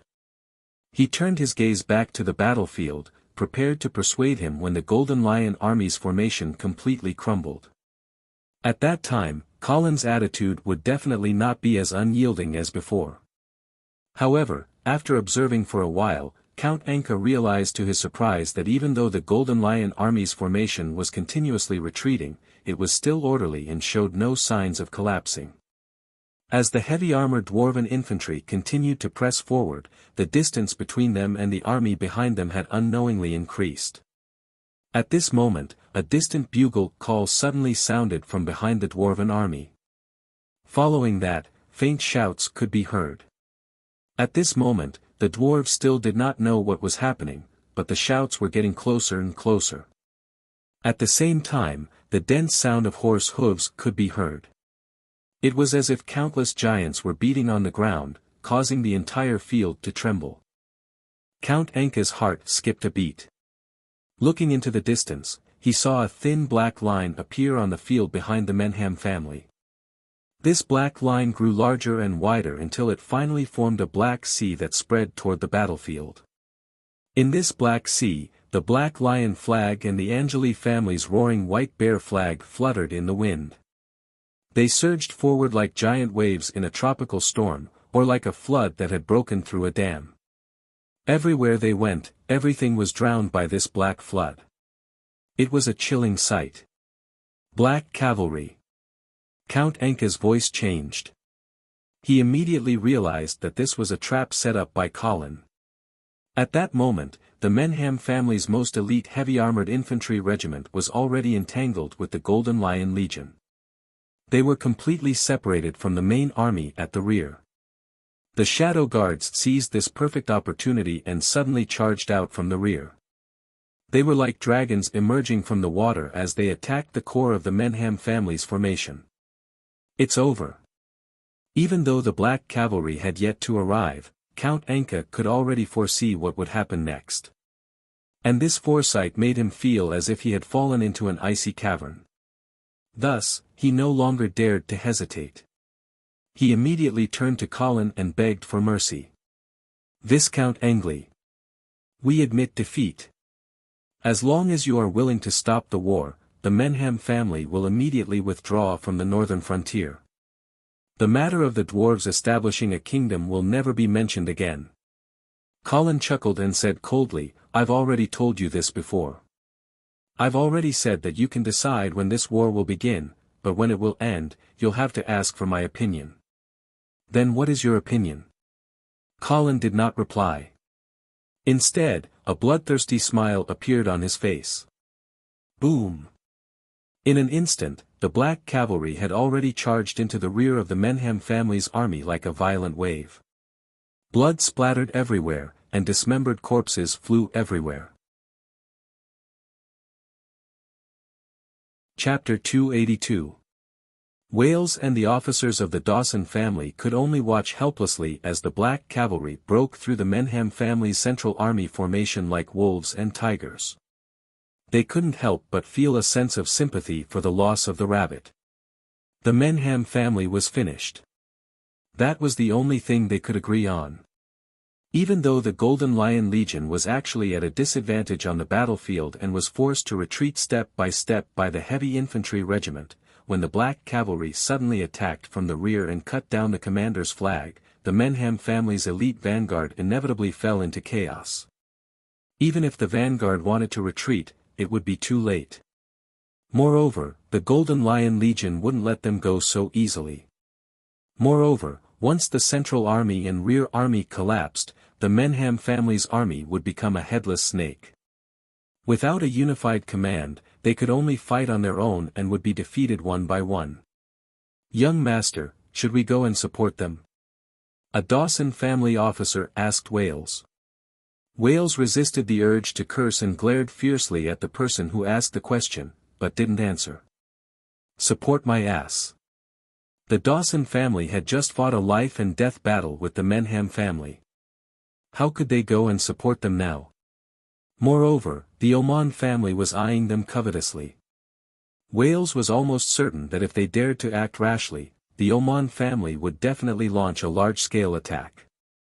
Seeing the Menham family's miserable state, Wales didn't want the Dawson family to follow in their footsteps. Let's just retreat, Wales suggested hesitantly. But such a shameful suggestion made the officers of the Dawson family lower their heads. Everyone's reaction made Wales realize that he had said something stupid. What was the use of retreating now? Let's not talk about whether they could retreat or not. Even if they did, what was the use? Once the House of St. Hilda pacified the chaos at the northern frontier, wouldn't they have time to deal with the Dawson family? At this moment, the officers were looking forward to Marquis Dawson's safe return. Even if Marquis Dawson wasn't there, Count Falco was. It was better than letting this random Wales come up with ideas. I think it's better to ask for peace from the House of St. Hilda, an officer suggested in a muffled voice.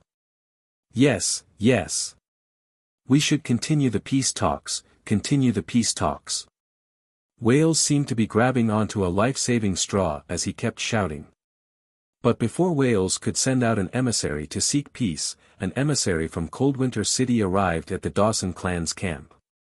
However, this messenger was wearing a priest's robe. While the officers were bewildered, Wales was overjoyed. He grasped the priest's hand and asked urgently, "What's the matter? Did the Archbishop send you here?" The priest smiled and nodded, then pulled his hand out without a trace. Praise the God of light. Wales was so emotional that he sounded like he was about to cry. I knew the Archbishop wouldn't give up on her most devout believer. Your Excellency Wales, the Archbishop is willing to help the Dawson family reach a settlement with the House of St. Hilda. However, she needs you to show some sincerity. Otherwise, she won't be able to speak on your behalf. What sincerity? As long as our Dawson clan is able to accomplish it, please give us your orders. It's actually very simple. The priest chuckled and said, the Menham family brazenly invaded the northern frontier and has been listed as an enemy that must be killed by the House of St. Hilda. If you can lead an army to assist in attacking the Menham family, then the House of St. Hilda will consider forgiving the Dawson family for their previous betrayal. Wales was a little hesitant. It wasn't that he didn't want to attack the Menham family. After all, the two families had already shed all pretense of cordiality and had even fought last night. However, Marquis Dawson was still in their hands. Wales was worried that his attack would cause the Menham family to act in desperation and kill his father. After voicing his doubts, the priest smiled mysteriously and moved closer to Wales, whispering to him, "Don't worry." He whispered, "Your Excellency Wales, do you want to inherit the Dawson family's title?" Wales' gaze froze and his heart skipped a few beats. He asked evasively, "What do you mean?" "His Excellency the Archbishop told me to tell you that he can help you get rid of Count Falco. As for your father, Marquis Dawson. Forgive me for speaking bluntly, but the House of St. Hilda will definitely not let him off for his previous betrayal of Marquis Garcia. Therefore, even if he can survive from the Menham family, he will definitely not be able to escape the judgment of the House of St. Hilda." "Then, do you really want the Dawson family to be implicated along with him?" Wales' heart was thumping. He really wanted to ask what happened to his brother, Count Falco, but he didn't dare to do so when the words reached his mouth. After pondering for a long time, he finally raised his head again. His eyes were now filled with ambition. "All right, I'm willing to listen to the Archbishop's suggestion. I also hope that the Archbishop can help the Dawson family fight for a decent ending." The mage chuckled and nodded, "Of course. The Archbishop will never give up on his devout believers." After receiving the Archbishop's promise, Wales immediately felt that he had a backer. His dispirited state was swept away as he immediately reorganized his army and began to attack the Menham family's left flank. At this moment, the Menham family's army was already on the verge of collapse. The Golden Lion Legion had already pressed forward from the front, while the Black Cavalry attacked from the back. Galloping unhindered, they continuously cut up the Menham family's army, making it impossible for them to regroup. The addition of the Dawson family was the last straw that broke the camel's back. More and more Menham family soldiers threw away their weapons in the face of cruel reality and chose to surrender. Of course, the Menham family didn't lack brave warriors who didn't fear death. But their stubborn resistance was like moths to a flame in the face of such a magnificent situation. Apart from adding a bit of heroism and sorrow, there was no other use. The moment Marquis Menham saw the appearance of the Black Cavalry, he already knew that this battle boded ill rather than well. When the Dawson family's army turned against him, he fell into complete despair. The furious Marquis Menham immediately drew his sword from his waist and turned around to stab at Marquis Dawson. Marquis Dawson faced the incoming sword and didn't dodge. Instead, a look of relief appeared on his face. Chi. The long sword pierced through his chest. Marquis Dawson looked at his dwarven compatriot in front of him, his lips curling into a sneer as he hissed, "I'll be waiting for you in heaven." This attitude caused the already furious Marquis Menham to fall into madness. He roared as he chopped off Marquis Dawson's head and chopped his corpse into 7 or 8 pieces before stopping. Afterwards, Marquis Menham raised the bloody head and ordered, "White flag. Raise the white flag and surrender." The afternoon sun was very strong, shining on the blood-stained ground. Flocks of vultures circled in the air, ready to dive down and feast at any time. "Father." When Marquis Menham was escorted in front of Colin, Count Ank immediately rushed forward. Marquis Menham's eyes were empty and he ignored his son who ran over. He just knelt in front of Vera and Colin and placed Marquis Dawson's head in front of him. After that, he didn't say a word as he waited quietly for his sentence. Vera turned around and looked at Colin. Obviously, she didn't know how to deal with Marquis Menham. Colin didn't hold back either. He immediately stepped forward and announced his sentence. "Marquis Menham, you and your family are not welcome at the northern frontier. Therefore, after this battle, please return to the Flaming Flame territory immediately. Unless you have the permission of the House of St. Hilda, you are not allowed to set foot on the northern frontier again." In order to compensate for the harm your family has caused to the people of the northern frontier, your family's army will remain in the northern frontier as slaves. They will work for the northern frontier until they die.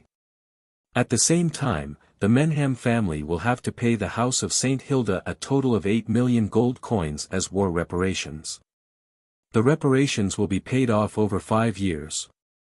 Are you willing to accept these conditions?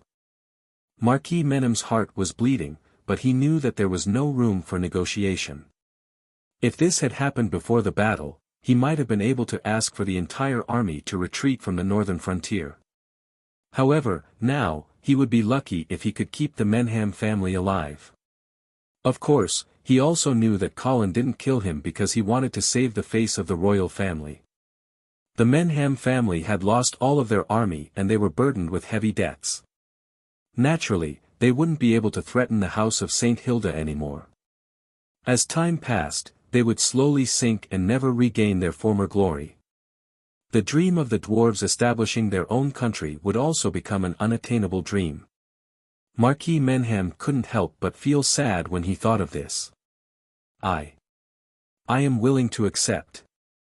At this time, Colin finally revealed a satisfied smile. Not far away, Wales Dawson was accompanied by a priest as he walked towards Colin. When Wales saw his father's head, his eyes narrowed slightly, but the expression on his face was very strange. There was sadness and fear on his face, but there was also joy and joy. Dear Miss Vera, dear Viscount Angley. Your most loyal servant, the Dawson family, begs for your forgiveness. Looking at Wales who was crawling on the ground, and then looking at the priest beside him, Colin chuckled as if he had understood something. Colin rubbed his chin as he smiled at Wales. Wales, your attitude of begging for forgiveness doesn't seem to be sincere enough. Hearing that, Wales immediately understood and nodded. He then crawled to Vera on all fours and kissed her toes while saying loudly, I'm sorry, Vera. Dear Miss Vera, the Dawson family begs for your forgiveness. Colin looked at the second son of the Dawson family who had no dignity at all and smiled disdainfully. He then nodded at Vera. Vera nodded coldly and accepted the other party's apology. Wales was relieved and he continued to praise the kindness of the House of St. Hilda loudly. His posture was so ugly that it was simply unbearable to look at. Colin smiled as he looked at the clown's performance. He began to think about how to deal with the Dawson family. Of course, he wouldn't let them go so easily. However, looking at Wales' appearance, it seemed like the Dawson family wouldn't be able to cause any trouble. At this point, the rebellion on the northern frontier had finally come to an end. Chapter 283. Merciful God of Light, we are here today to offer our prayers to the Duke of St. Hilda. He has finished his journey in this world and has finally returned to the embrace of our Lord. Archbishop Ajani's pious voice echoed in the quiet and solemn tomb. The morning sun shone through the glass dome, sprinkling colorful light in the tomb. This was one of the most sacred places in the Lion's Roar Castle, where the remains of the Duke of St. Hilda were buried.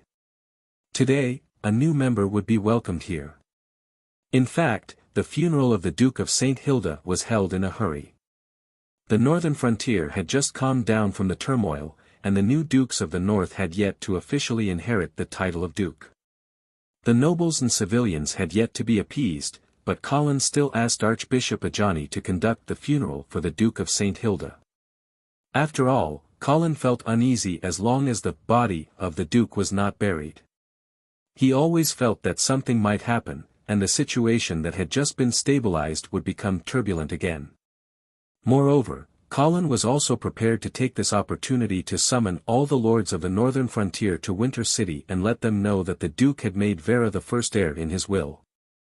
Of course, in order for Vera to officially become one of the Dukes of the North, she still needed to be conferred by Emperor Reinhardt. However, now that she had the Duke of St. Hilda's will, Vera had a decisive advantage. Moreover, Scholar Dowan had already prepared a plan to deal with Emperor Reinhardt and the Senate. Come from the dust, return to the dust. May your soul rest in peace in the Lord's temple. After Ajani finished reciting the prayer, four knights of the house of Saint Hilda stepped forward, slowly lifted the duke's coffin, and walked towards the center of the tomb. As he was a paladin, the Duke of Saint Hilda was qualified to be buried in the centermost shrine of the tomb. After the coffin was slowly pushed into the shrine, Vera and Joyce stepped forward and sprinkled a handful of soil on it. At this point, the funeral was over. Colin heaved a sigh of relief. Although he had a tacit understanding with Archbishop Ajani beforehand, Colin could only be sure that she would not go back on her words after the funeral. Of course, there were conditions for Ajani's cooperation. Her condition was that the House of St. Hilda would no longer pursue the Dawson family's betrayal. Colin could guess what the other party wanted to do. Marquis Dawson was dead, and his eldest son, Count Falco, was caught trying to blaspheme Archbishop Ajani, and was arrested by the church. In Colin's eyes, this was clearly a setup. No matter how lustful Count Falco was, he would never attempt to violate Ajani in the church. Akani's goal should be to let Wales inherit the Dawson family's title. This Wales was clearly a fanatic of Akane's, as well as a super bootlicker. This way, Akane would indirectly control the Dawson family. Of course, Colin was very unhappy with this act of poaching the northern frontier, but because he needed to cooperate with the church, he could only pinch his nose and tolerate Ajani's little tricks. In fact, forgiving the Dawson family now was a good thing for the House of St. Hilda. Because what the northern frontier needed the most now was stability. This storm of rebellion caused by the St. Thean family had a wide range of implications. Some people directly participated in the rebellion, some remained neutral, and some had other intentions of colluding with outsiders. In short, what the nobles in the northern frontier were most worried about was whether the House of St. Hilda would settle the score after the event. Forgiving the Dawson family would dispel everyone's concerns. Even the Dawson family, who directly participated in the rebellion, was forgiven. Would the House of St. Hilda continue to pursue the mistakes of other families? Of course, in Colin's eyes, this was only a temporary measure. The northern region was too weak now and could not afford another upheaval. Therefore, he did not intend to start another war. However, after a period of rest and recuperation, and after the northern frontier recovered, he would definitely clean up the northern frontier. For example, the Dawson family, or the Morrison family. Thinking of this, Colin found the figure of Earl Morrison in the crowd of people who came to watch the ceremony.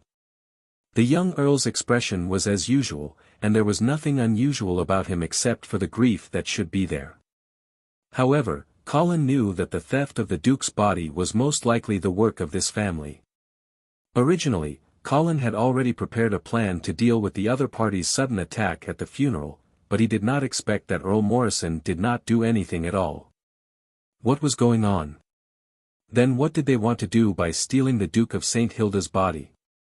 Colin had no choice but to suppress his doubts in the bottom of his heart. He held Vera's hand and walked out of the tomb together. Behind them, a group of nobles from the northern frontier also came out one after another. Miss Vera. Vera stopped in her tracks, only to see Count Morrison catching up to her. Viscount Angley. Earl Morrison nodded to Colin again. Colin smiled and did not speak, but he was constantly guessing what the other party wanted to do. Earl Morrison, what can I do for you? Vera asked softly. It's like this. Earl Morrison seemed to be a little embarrassed. I have admired Miss Nina for a long time, so I would like to ask Miss Vera to marry her to me. Sure enough. Colin's heart skipped a beat. Earl Morrison was really here to propose. But he was too anxious. The Duke of St. Hilda had just been buried, and it was too rash of him to propose a marriage alliance right away. Moreover, Vera had not officially inherited the title of Duke yet. Strictly speaking, she was not qualified to marry Nina to Earl Morrison. I'm sorry, Earl Morrison. Vera frowned and said, I am not the master of the Lion's Roar fort yet, and I cannot influence cousin Nina's marriage. Earl Morrison quickly apologized and said, of course, I understand. So, I am just expressing my feelings to you this time. It will not be too late to arrange a marriage alliance after you inherit the title of Duke.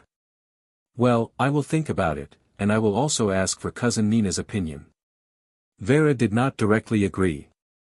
However, Earl Morrison did not know if he misunderstood Vera's meaning or if he was very confident in himself, but he thanked her again and again, and then left with satisfaction. Colin, do you think I should marry Cousin Nina to Earl Morrison?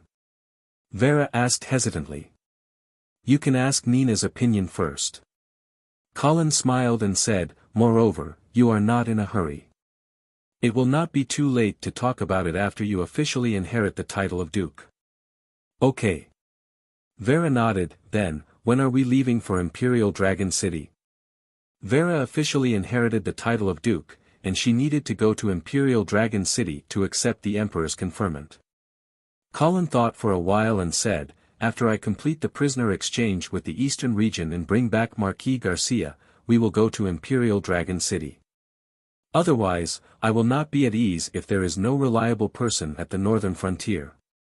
Vera's eyes lit up and she said in surprise, have you made an appointment with the Eastern region to exchange the prisoners? Can I go with you? We made an appointment 3 months ago. I thought it would be postponed again, but I didn't expect the time to be just right. Colin patted Vera's little hand, knowing that she was worried about her father, but he still shook his head and said, I will go by myself if you want to exchange the prisoners. You need to stay in Winter City. Now that the northern frontier has just been settled, we need someone who can make decisions to stabilize the situation. Vera was a little disappointed, but at the same time, she was also a little scared. If I am alone, will I be able to stabilize the situation? Colin smiled and encouraged her, you need to have confidence in yourself. You are Saint Hilda, and you are also the first successor appointed by the previous Duke himself. Of course, you will not have any problems. What's more, you still have Scholar Dwayne with you. If you have any political problems, you can discuss them with him. As for military matters, you can absolutely trust Knight Charles and Viscounts Vala. Vera nodded, and she was a little confused. What about Knight Nelson? Can't I trust him completely? Of course, you can trust Knight Nelson, but I am just saying that if the worst happens, you can only entrust your life to Knight Charles and Viscounts Vala. Colin certainly could not tell Vera that Knight Charles and Viscounts Vala were his blood descendants, and there was no possibility of them betraying him. As for the others, well, it was hard to say. Vera nodded, indicating that she had remembered it. Don't worry, I will be back soon. Well, be careful. Chapter 284. Alfalfa City was located at the southernmost tip of the Half-Elf Kingdom. The Crystal River and the Raging Water River intersected here, forming a Y-shape that divided the city into 3 areas. It was shaped like a 3-leaf clover, hence the name Alfalfa City. The importance of Alfalfa City's geographical location was needless to say, but the strange thing was that this city was a typical, 3-ungoverned area. In fact, if one thought about it carefully, such a situation was not difficult to understand. It was precisely because its geographical location was too important that although the northern frontier and the eastern region wanted to bring it under their rule, they were worried about provoking the other party. Therefore, they tacitly threw it to the Half-Elf Kingdom as a neutral buffer area that no one could touch. For the Half-Elf Kingdom, it was a hot potato that they did not dare to take care of. As a result, Alfalfa City was particularly awkward. There was no lord, no city defense army, and no order. This place gradually became a paradise for adventurers, a gathering place for refugees, and a carnival for anarchists. Strength became the only pass in Alfalfa City. However, Alfalfa City was suddenly quiet today. Even some of the big shots with some influence were obediently dormant. At the same time, they sternly warned their subordinates not to cause trouble for the next few days. This was because several armies had suddenly entered the city, including the famous Black Cavalry. Although there were a lot of lawless bandits and murderers in Alfalfa City, they were at most cockroaches and rats in the shadows. Once they saw a real lion or tiger, they still had to be careful and hide. Otherwise, it was very likely that they would be annihilated. The most majestic building in the north of the city was the Radiance Church. In such a chaotic city, the Radiance Church was one of the few peaceful places. Don't think that evil people did not have faith. In fact, it was the opposite. People who licked blood from their blades every day and did not know when they would die on the streets needed spiritual sustenance more so that they would not go crazy. When Colin walked into the main hall of the church, he saw the figure that had always been on his mind, Queen Aisha. The queen was standing in front of the statue of the Radiance God with her head lowered and eyes closed, praying devoutly. Slightly quickening his pace, Colin came to the side of Queen Aisha. After not seeing her for half a year, Queen Aisha's belly was already bulging. A faintly discernible motherly aura emanated from her body. Coupled with the noble and elegant aura of a queen, she appeared even more alluring. Noticing Colin's arrival, Queen Aisha ended her prayers, turned her head, and revealed a charming smile. "I thought you would be late. Knowing that you were waiting for me, of course I would travel day and night. Moreover, don't underestimate the speed of the Black Cavalry." Colin smiled as he stepped forward and carefully pulled Queen Aisha into his embrace. He then captured her tender red lips and tasted the fragrance that he hadn't tasted in a long time. After some tenderness, Queen Aisha leaned on Colin's chest and asked in a lazy tone, "You have an appointment with the Eastern region in 3 days, right?" "Yes, I have sent a messenger to the other side of the river to discuss the exchange of prisoners." Colin held Queen Aisha's waist with one hand and stroked her belly with the other, but it didn't take long before he began to climb up. Queen Aisha snorted, grabbed Colin's mischievous hand, and said, "This is a church." Colin looked down at the snow-white cleavage, his heart was restless, but he had to be honest and asked, "Is there any problem with the food production of the half-elven kingdom this year? This round of turmoil has delayed the spring plowing on the northern frontier. It is estimated that the famine will continue or even worsen. So, I need your help." "No problem." Queen Aisha said confidently, "At the beginning of the year, I deliberately issued a farming order and increased the efforts of the spring plowing. If nothing unexpected happens, this autumn will be a bumper harvest." "That's good." Colin let out a sigh of relief. "As long as we can last through this year, the northern frontier will be able to catch a breather, and everything will slowly get back on track. But, when you send people to buy food this autumn, it's best to bring the army." Queen Aisha's eyes flashed with a hint of sternness. "What's wrong? Is someone not being honest?" "Yes. At the end of last year, you forcefully bought food from Silvermoon City at a low price to aid the northern frontier. This has already made many half-elven merchants and nobles unhappy. If it happens again this year, I'm afraid that some people will overestimate themselves and do something stupid." Colin narrowed his eyes, and his tone became serious. "I understand. After I go back this time, I will let Duke Modawin lead the Silvermoon Guard back to the half-elven kingdom to help you stabilize the situation in the country." Queen Aisha shook her head gently and said, "There's no rush. I can still stabilize the situation in the half-elven kingdom.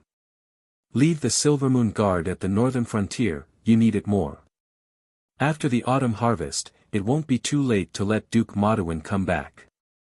Although Colin was still a little worried, he didn't want to refuse Queen Aisha's good intentions.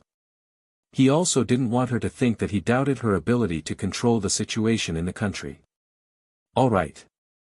If there are any changes in the situation in Silvermoon City, contact me immediately." "Yes." After a moment of silence, Queen Aisha opened her mouth again. "Recently, the situation in Alfalfa City has been a little strange." Colin didn't mind, and laughed casually. "The regular army has entered the city. Those cockroaches and rats in the shadows have of course hidden." "No, that's not what I meant." Queen Aisha's tone became serious. "Since the beginning of the year, a force called the Alfalfa Brotherhood suddenly rose up in the city. They swept away all the major forces in the city at an extremely fast speed, and have already taken control of Alfalfa City. Oh. Colin became serious. Who is the leader of this Alfalfa Brotherhood? Do you know?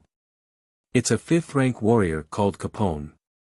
He was wanted by the Eastern region because he resisted the Lord's conscription order, and later fled to Alfalfa City. Although his martial strength is outstanding, he didn't mix well in Alfalfa City, a place where dragons and snakes mix together. Until the beginning of this year, he suddenly began to form his own force, and expanded it at an extremely fast speed. Now, he has almost become the nominal master of this city. Someone is supporting him from behind, right? Colin guessed. I think so too. Moreover, I suspect that the Eastern region is supporting Capone and the Alfalfa Brotherhood. Eastern region. Hee, it seems that they aren't honest. Colin's gaze became dangerous. Yes. However, you don't have to worry too much. After you annihilated the Pegasus Legion in Silvermoon City, the House of Saint Prospero lost its most elite troops. They certainly won't be able to touch the northern frontier in a short period of time. Using this kind of underhanded method to try to take control of Alfalfa City, they are worried that the northern frontier will establish a navy in Silvermoon City in the future and go down the Crystal River. Colin thought for a moment, and then said in a deep voice, Alfalfa City can't fall into the hands of the Eastern region. Queen Aisha raised her head, looked at Colin, and said, it's not good to have a conflict with the Eastern region at this time, right? Colin shook his head and said, don't worry. Since the Eastern region chose to use this kind of underhanded method to take over Alfalfa City, they are also worried about having a direct conflict with the northern frontier. Therefore, it can be seen from this that the Eastern region is also weak. Then what are you going to do? Take advantage of the black cavalry in the city and directly destroy the Alfalfa Brotherhood? Colin stroked Queen Aisha's soft lower abdomen and said, no, it's better not to use military power to directly interfere. I am also worried that the Eastern region will be forced into a corner. If they are desperate and start another war in Alfalfa City, that would not be good. How about this? Alfalfa City is still under the rule of the half-elf kingdom. In the name of the half-elf queen, appoint a city lord of Alfalfa City. Let him unite the forces in the city that are unwilling to submit to the Alfalfa Brotherhood and fight against them. In short, don't let Alfalfa City completely fall into the hands of the Eastern region. In the future, when the northern frontier has recovered, they will have an excuse to intervene. Queen Aisha thought for a moment and nodded, okay, I will go and find a suitable candidate. Okay. If the city lord fails and is killed by Capone, you can continue to appoint a new city lord. But never send a regular army into Alfalfa City. Let the jackals and wolves in the city tear each other apart and make it difficult for the Alfalfa Brotherhood to unify the forces in the city. I understand. There are many lawless and vicious people in Alfalfa City. It won't be difficult to find an opponent for Capone. It will be even easier to make this place chaotic. Colin saw that Queen Aisha understood his intentions so quickly and kissed her on the forehead with approval. Queen Aisha smiled and suggested, there is a hot spring behind the church. Do you want to soak in it? Okay. Colin certainly wouldn't refuse and immediately picked up Queen Aisha. Amidst the others' exclamation, he strode outside. Chapter 285. The gentle afternoon sun shone down on their bodies, making them feel warm. The small boat floating on the raging water river gently swayed along with the waves like a cradle, causing the people on the boat to feel drowsy. Colin stood up and stretched, as if he wanted to use this method to resist the surging drowsiness. There was still some distance to the center of the river where the captives would be changed, so Colin decided to strike up a conversation with Marquis Vincent beside him. Marquis Vincent, have you gotten used to living in Ice Stone City for the past half-year? Marquis Vincent snorted lightly and ignored Colin. Half a year as a captive had caused the once high-spirited Marquis of the Eastern region to become much more haggard. However, Colin truly didn't abuse him, he wasn't that bored. Other than the fact that Marquis Vincent didn't have any personal freedom in Ice Stone City, he was provided with good food and drink. Every week, he would even find some skilled women to help him with his physiological needs. At first, Marquis Vincent thought that Colin was humiliating him. He was a Marquis of the Eastern region, the son of a noble holy knight family. How could he touch those lowly women? However, not long after, this noble Marquis of the Eastern region was controlled by his own surging desires and succumbed to the pomegranate skirts of those skilled women. He deeply demonstrated what it meant to say, "You say no, but your body is honest." However, although his physiological needs were satisfied, the mental humiliation caused Marquis Vincent to become thinner and thinner. There was never a moment when he didn't hope to leave that hellish place, Ice Stone City. Now, light had finally appeared. Marquis Vincent didn't want to see Colin's loathsome face for even a moment longer. Facing Marquis Vincent's undisguised loathing, Colin didn't get angry.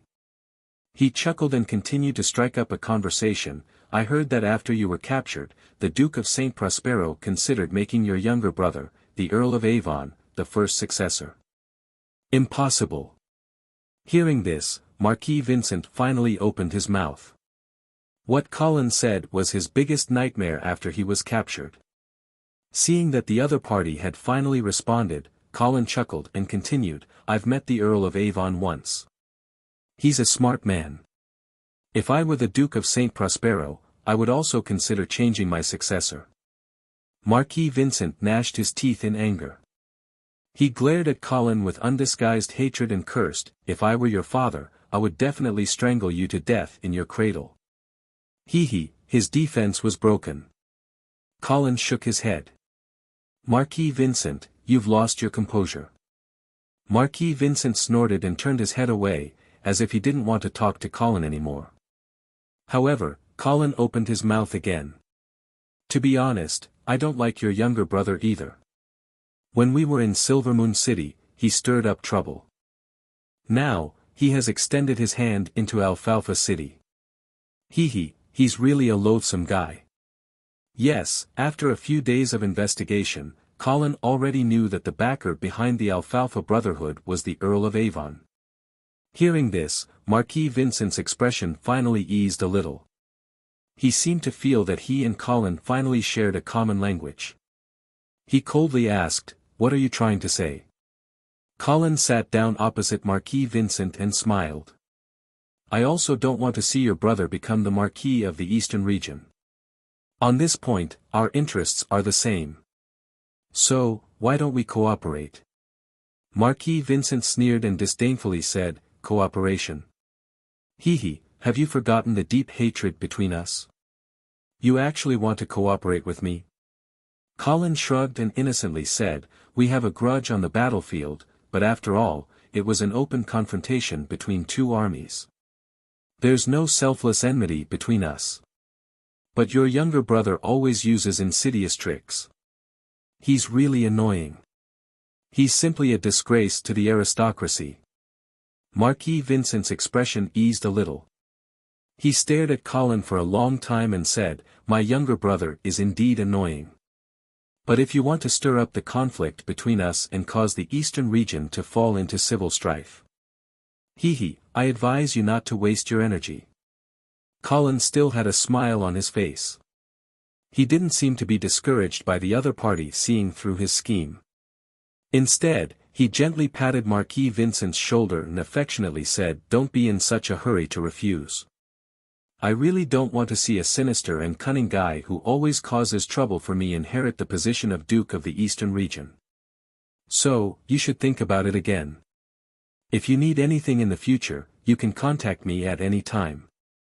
You should also know my current identity. Vera is about to inherit the position of Dukes of the North, and I am her husband. Don't you want to have a strong foreign aid?" Marquis Vincent bowed his head in silence. It was unknown whether he was convinced or not.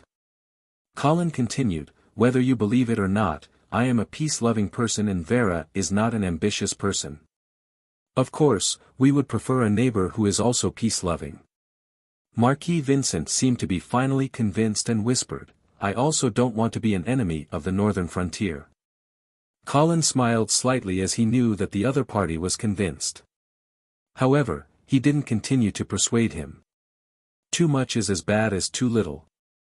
When Marquis Vincent's position in the eastern region was really threatened by his younger brother, he would naturally remember that someone had extended an olive branch to him on the river today. At that time, just as the two were thinking about their own ideas, the boat slowly came to the middle of the river. There was already a luxuriously decorated flower boat parked there. The familiar fragrance of the blood rose filled the air. Apparently, it was Queen Aisha's boat. As the nominal ruler of Alfalfa City, Queen Aisha was the host of this captive exchange ceremony. At the same time as Colin arrived, another boat from the other side of the river was slowly approaching the flower boat. Thump! The gangway was lowered, and Colin and Marquis Vincent boarded the flower boat one after another. As soon as Colin stood on the deck, he saw the Earl of Avon and Marquis Garcia on the other side. After not seeing him for a long time, Marquis Garcia's hair was already white and he was also leaning on crutches. Apparently, the fiasco left him with injuries that were difficult to recover from. Although his eyes were still sharp, he no longer had the invincible momentum that he used to have. Colin sighed inwardly and then went forward to exchange greetings. Marquis Garcia had an indifferent expression as he greeted Colin and even nodded to his enemy, Marquis Vincent, as if he had forgotten everything. Marquis Vincent was also stunned. He obviously didn't expect Marquis Garcia to be so kind to him. In contrast, he and his younger brother, the Earl of Avon, had a strong smell of gunpowder between them. Queen Aisha leisurely walked in front of everyone and said with a smile, "The Lord once said that all hatred, resentment, and malice should be removed from your hearts. Only by treating each other with kindness, compassion, and forgiveness can you be redeemed." After saying that, she asked the maid to bring 5 glasses of wine and handed them to everyone. When everyone raised their glasses one after another, Queen Aisha continued, "Let us drink this glass together, in order to forgive each other, in order to redeem the Lord." Colin and the others followed suit and drained their cups in one gulp. The atmosphere eased slightly. The Earl of Avon looked at Colin and said with a smile, "Viscount Angley, I heard that the chaos at the northern frontier has been resolved. Congratulations." Colin also replied with a smile, "Thank you for your concern. In the end, evil can't defeat justice." Count Elvin nodded solemnly and said in an extremely sincere tone, "Don't worry. You're right. The House of St. Thean has forgotten their mission and honor. They actually did the evil thing of sacrificing a city. Their sin is unforgivable. If Prince Rhy hadn't killed Mr. Qi, the House of St. Prospero would have sent people to assist the House of St. Hilda in getting rid of this evil wizard." Colin smiled politely and didn't say anything. He obviously wouldn't take the other party's words seriously. The Earl of Avon's eyes moved slightly and continued, "Although Mr. Qi has received his due trial, as far as I know, the House of St. Thean still has some fish that escaped the net." Hearing this, Colin's interest was piqued. He asked, "Oh. Who are the remaining members of the House of St. Thean? Where are they hiding now? Mr. Qi's whereabouts are very secretive. It's very difficult to find out who the House of St. Thean still have. However, I do know the whereabouts of one of his sons." "Where?" The Earl of Avon pointed to the shore and said, "In Alfalfa City." Colin narrowed his eyes and asked, "What's his name?" The Earl of Avon spread his hands and said, "I didn't find out." Colin sneered in his heart. He obviously didn't believe this nonsense. It seemed that the Earl of Avon didn't want to say. However, Colin didn't intend to pursue the matter. With Mr. Qi's death, the House of St. Thean was nothing to be afraid of in Colin's view. What kind of threat could a family without its own territory and army be? The Earl of Avon turned to look at Queen Aisha and said with a smile, "Your Majesty, I heard that you have recently found a new lord of Alfalfa City." "Yes." Queen Aisha nodded gently.